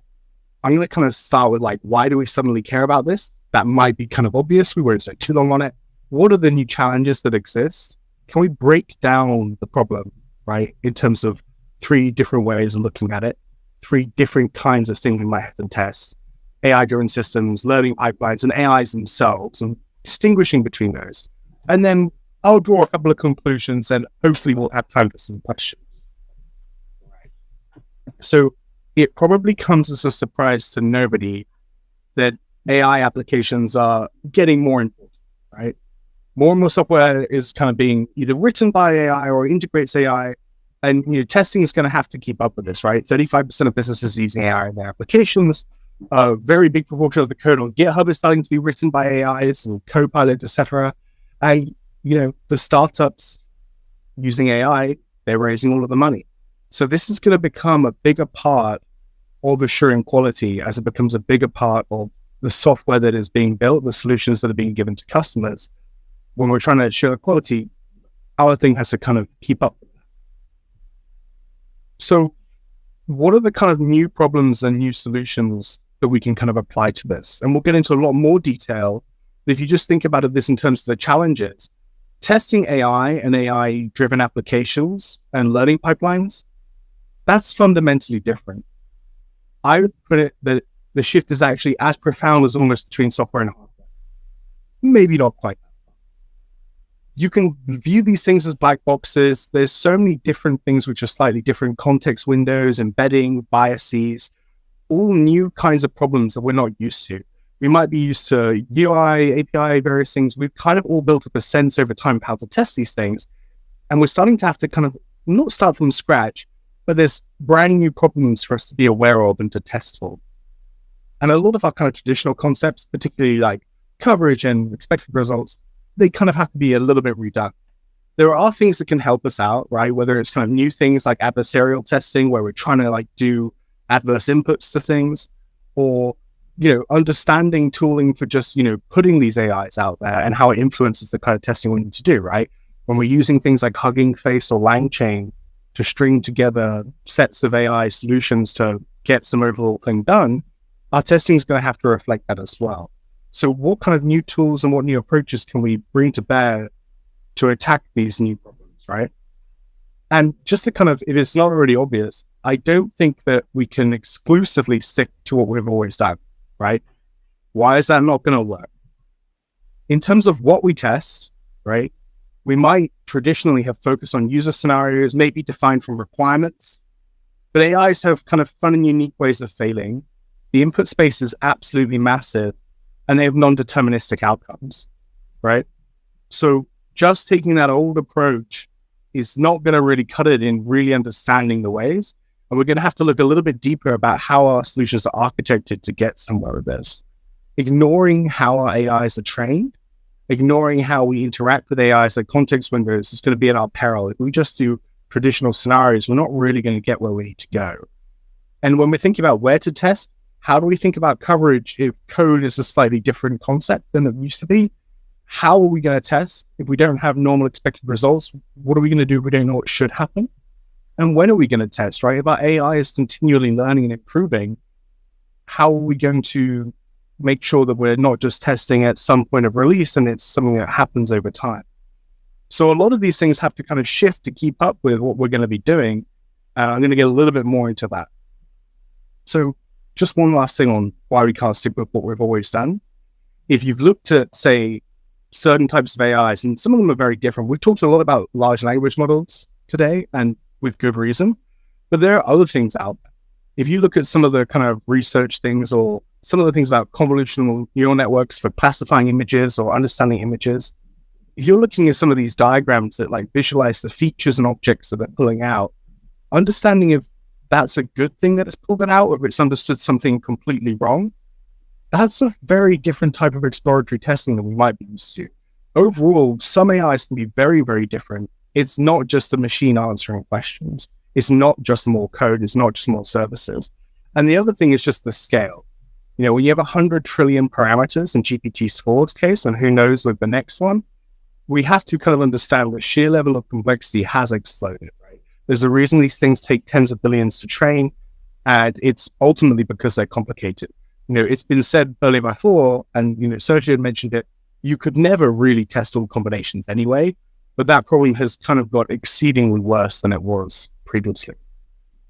So with that in mind, I want to kind of break down the problem in terms of like how we're going to discuss it and kind of get a bit of a basic understanding of some of the things that we can consider and some of the things that we can do by splitting up the problem into kind of three different parts, right? Three different circumstances. So for me, the actual most likely thing that you're going to test is not an AI itself, but AI-driven applications, right? So for example, if you're a Katalon, you don't own the LLM. You have a tool that's understanding what it's bringing back and you're using that in your application to drive a user result. Testing that, mocking out the various things that you need to do, building around that is a lot of what we're going to focus on today because I genuinely think it's the most likely thing you're going to be asked to test. Learning pipelines. When you do have an AI, or when you do have customizations of an AI, or just some kind of machine learning tool, the infrastructure for gathering that data and learning from it and training it and continually deploying it, that's a whole other set of things that we're going to have to test, right? It might be something that we test once, it might be something that's continually updated. That's going to be pretty common as well. The slightly less likely one, but we will talk about it, is testing actual AI machine learning models, right? These have been kind of dominated lately in discussion by LLMs, but there's various other things. And one of the key obvious problems here is that for many of our problems, they're often the best expert available. So we have a test oracle problem. How do I know what actually should have happened? There are techniques and we'll talk about it. So let's start with AI-driven applications starting point, right? So if you're not kind of clear what I'm talking about, I put a very, very, very simplistic on the left-hand side architecture where I have a service or application that we have built. It interacts with a user, maybe a database, and it interfaces to some AI to solve a problem, right? That could be an internal API or external API to an AI. These kind of already pose testing questions, but a pretty typical approach is to treat these like a black box and focus on what our service does. And we'll talk about that in a little bit. But while I have that simplified view on the left, these chains of AIs and services that call AIs, these AI-driven applications can get quite complicated. It can be AIs talking to AIs, giving each other tasks. And there's a lot of things that go into testing that, something like that. So these things can be complicated. They might have, you know, retrieval of certain data sources that they need to do for context. We might have rate limiting. We might manage context windows. It's very rare in reality that we actually call out raw to an AI and immediately just show the response to a user. What's normally happening is a set of services, even other AIs, that are managing that and deciding what kind of context to send, how to manage what comes back, and how to make sure it's consistent given the fundamental inconsistency that we get from AIs by default. So when we're thinking about testing this, pretty typically, scope is king, right? It's always been king, it still is king. We have to kind of understand the architecture of our system, but most importantly, from a quality and test perspective, it's important to know what we're responsible for, right? In the case that I'm describing, we're going to be responsible for the interface to the AI, and then what our service does based on what the AI has given us back, right? So not just the interface and what we send, but what we do when we get things back. So this could be the code, the brokers, conversations between AIs, what our service does when it receives the thing. So for example, if I receive back, hey, this page looks like it's got a risk, how do I display that to the user, right? So the interface between our service and the user, that's nothing new. The new responsibility we have is the service and the AI. The AI itself, for what we're talking about right now, not particularly our problem. And we'll come back to that a little bit later. So what do we actually test when it comes to this responsibility, right? What our service does versus the AI. We can look at, traditional expected results, but they might not actually apply to the AI, but they do apply to our service. The AI, we might not have a common expected result of what it should do under any circumstance, but we do know what our service should do given an unknown input. We know that it should still serve something to the user. We know that it shouldn't allow X, Y, Z. So expected results still matter to us just like they did before, because we're still testing regular code. We should kind of presume that the AI can ultimately do anything, but we still want to test what's actually likely. So if we break this into three parts, we've got inputs, right? So how do we prepare the different things that our service is going to do? I'll talk about some of these in the next page, right? How does our service prepare what it's going to send to the AI and how does it manage it? We have outputs and actions. So when we get things back from the AI, what are we going to do with what it's given us? How do we make sure that under whatever circumstance of what it doesn't cause problems for our service? These are the two most key things. There's other considerations like rate limits and cost. I kind of think of those as logistics. We'll get to that in a little bit as well. So when we're thinking about all of this, it's important to actually break it down and look at some of these things, the kind of newer things that we might not be used to if we haven't dealt with an AI application before that we've been testing. So let's have a look at some of these, right? So what do we test? Let's look at inputs. So when we're sending something to the AI, we have to actually manage what we're sending. Most, especially LLMs, have context windows, as in you cannot just send it 2 megabytes of text. So if your application, has variable length things that you might be giving it, maybe the DOM of a web page, you kind of have to manage that context that you're sending. Do you just cut it off at the knee, or do you filter it in some smart way? Testing for those features is important.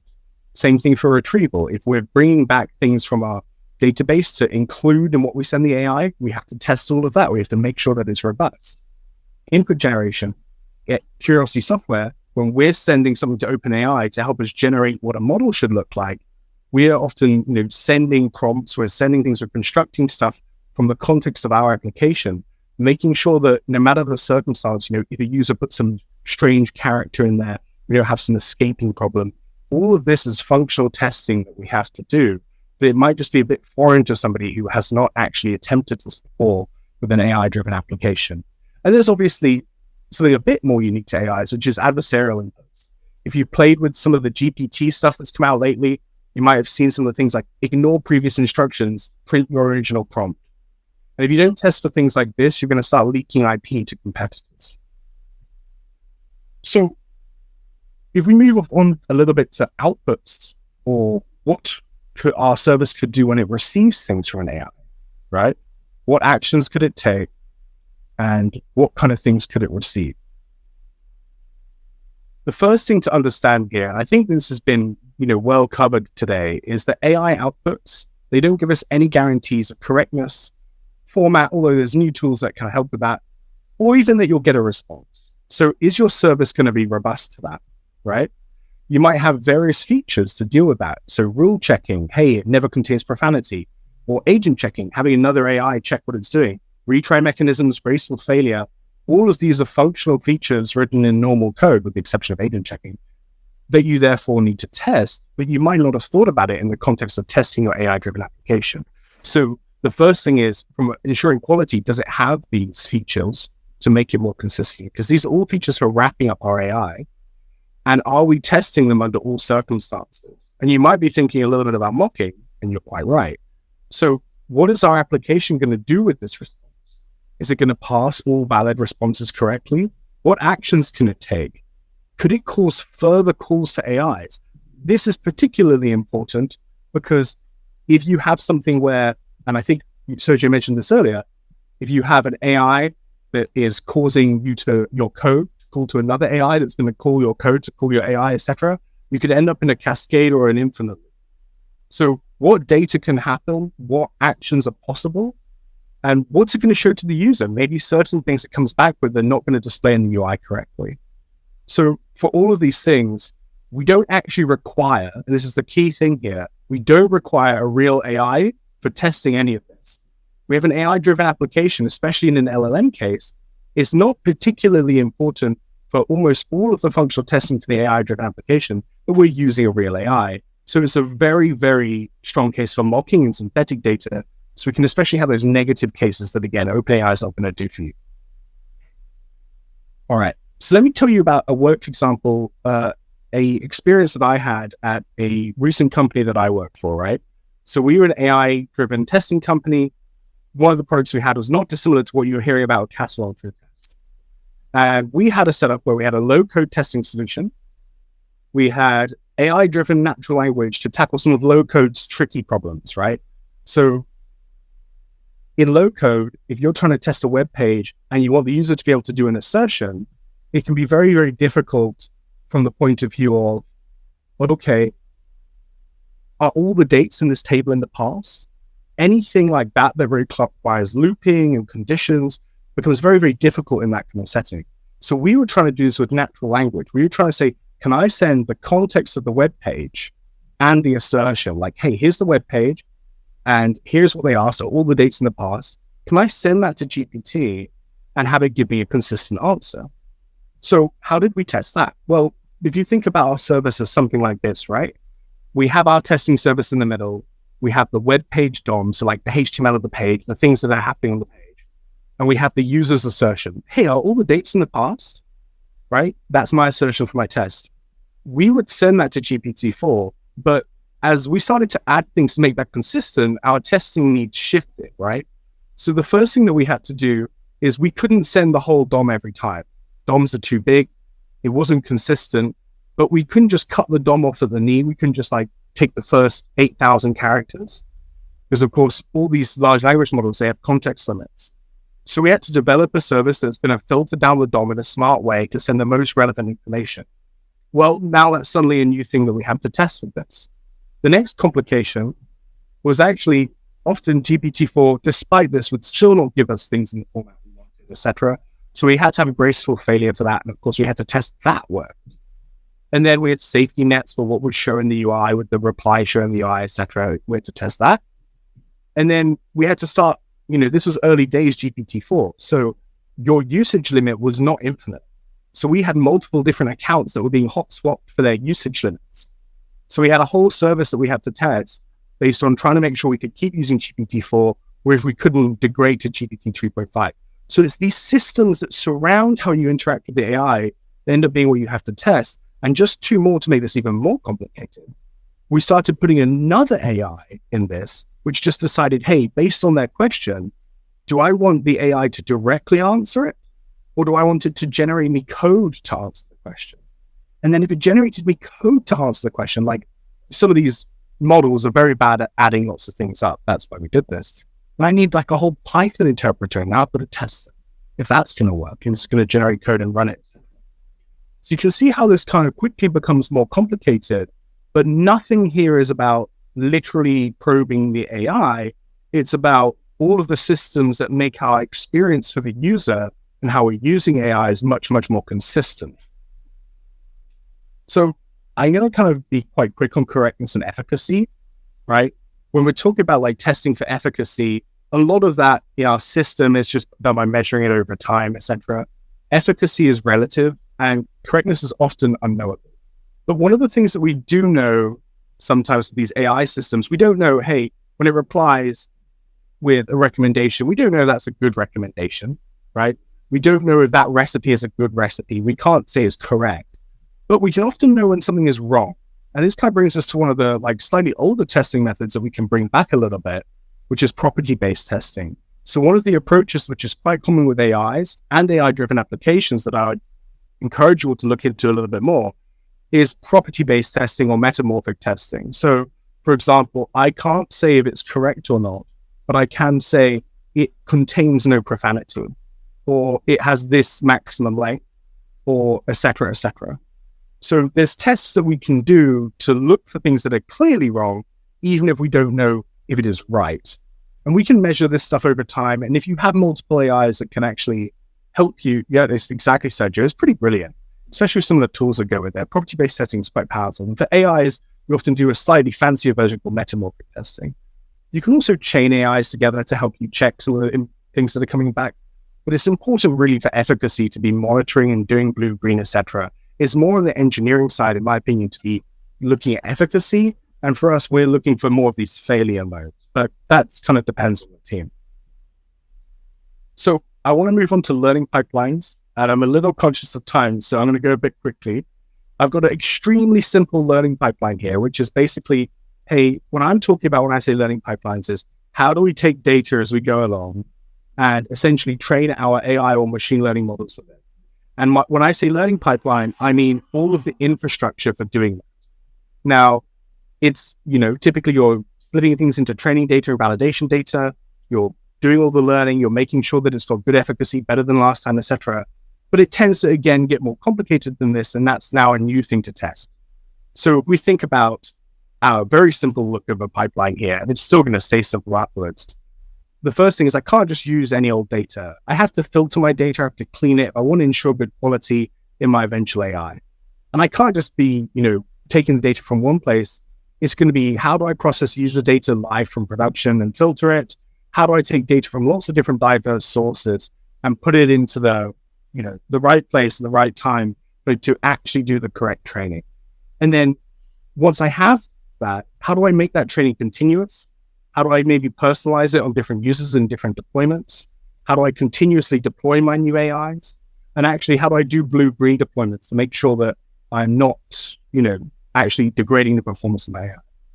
So all of these things actually need to be tested.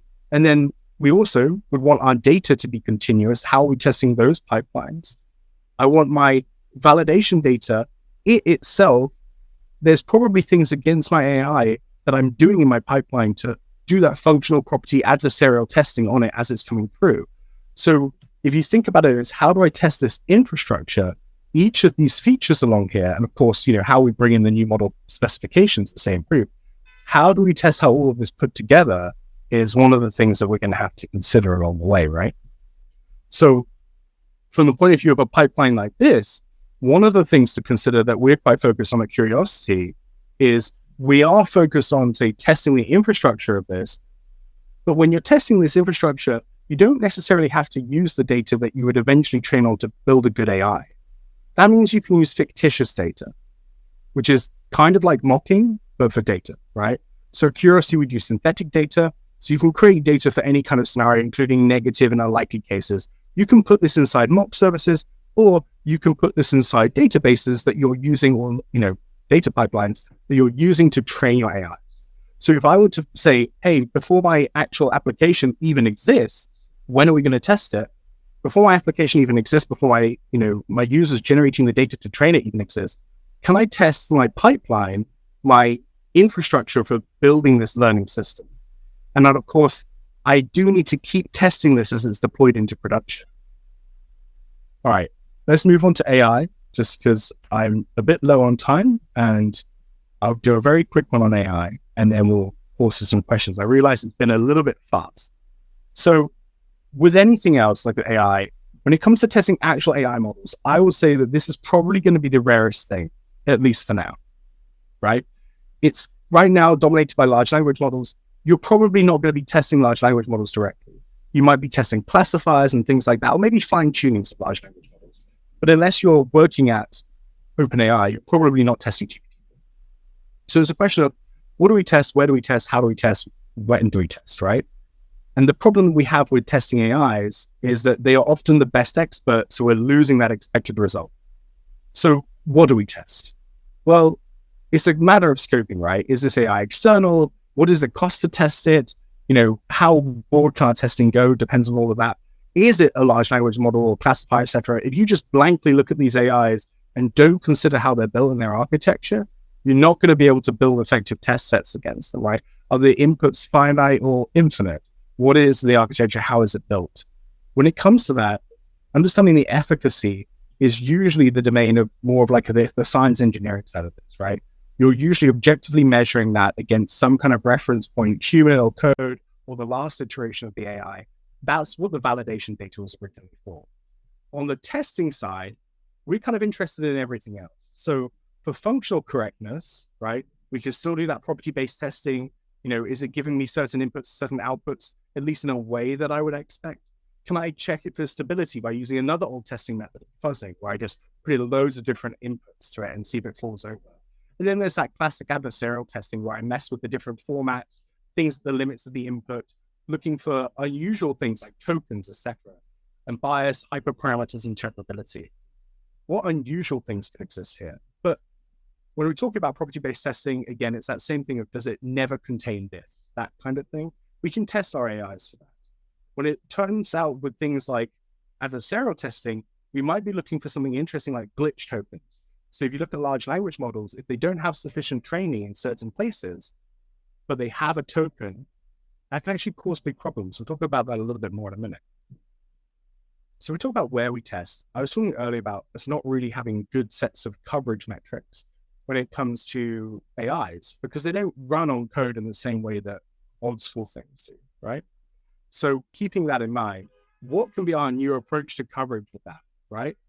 Old ideas of coverage aren't going to work, but if we understand our AI model, right? If we understand for certain inputs, what parts of our model lights up. So if you imagine a neural network, right? A new strategy for coverage can be, is I put different tests through here. I apologize for the background noise. So I put different tests through here. Which parts of my architecture light up is kind of like which parts of my code were touched when I ran normal tests through it. It's an equivalent kind of thing. And we have the same kind of thing for large language models, which is if I have all of these different tokens, and if you don't know what tokens are, it's kind of how LLMs break up words and phrases and things like that. If I have tests that cover all of my tokens, I'm going to be in a much better position coverage-wise than if I don't have any tests or any training data for those, like SciNet message and things like that, right? So when the space of possible inputs is finite, you can try and test everything, but in reality, that's going to be pretty rare, and you're normally going to be looking for various attributes. So if we're going to be understanding how well we're covering these AIs, you need to know their architecture. And just one last thing on this, I'll just kind of repostrate this because we've kind of covered it already. One last thing to think about if we're trying to ensure quality for an AI model is we don't have to only look at it once it's already an AI. The other thing we can do is try and apply quality to actually the input data. So while it might be the data scientist's job to do the data cleaning and filtering, you can apply a QA approach to that as well, which is, can we go and profile the data that they're about to go and learn from? Because we can look for, in that profiling, what's the shape and nature of the data that we're learning from? What are those statistical limits, etc.? Are they what we expect to see? What data are we training on? Visualizing that, making it open to inspection. Does the product manager know what the data looks like that we're training on? We can look for various things like not having enough coverage of key data scenarios, overfitting, glitch tokens, just bad quality data that's still making it through. If we apply QA to code that engineering writes, it stands to reason we apply QA to data that engineering comes up with to train their models as well. And so this is, bias and all sorts of things. So all of these are going to be problems that will make it into your AI. And it's another kind of testing that you wouldn't necessarily normally think of because you're not actually going against the system under test, more like the system's origins. So, and I promise this is my final slide. What do I kind of need to remember, right? The first thing to kind of think about when someone asks you to test an AI system is, what am I testing? Is it an AI-driven app or learning pipeline? do I understand the architecture? What kind of new problems and failure modes are possible? And what new testing approaches do I need to match those? And can I isolate my system under test and really focus on what I'm actually responsible for and not vast AI models if that's not what's actually required? So I do think that mocking a synthetic data plays a big part of that. So I realized that was a very much a whirlwind, kind of like, hey, here are the kinds of things you should be thinking about. Shall I do? But I want to stop there and ask if there are any questions.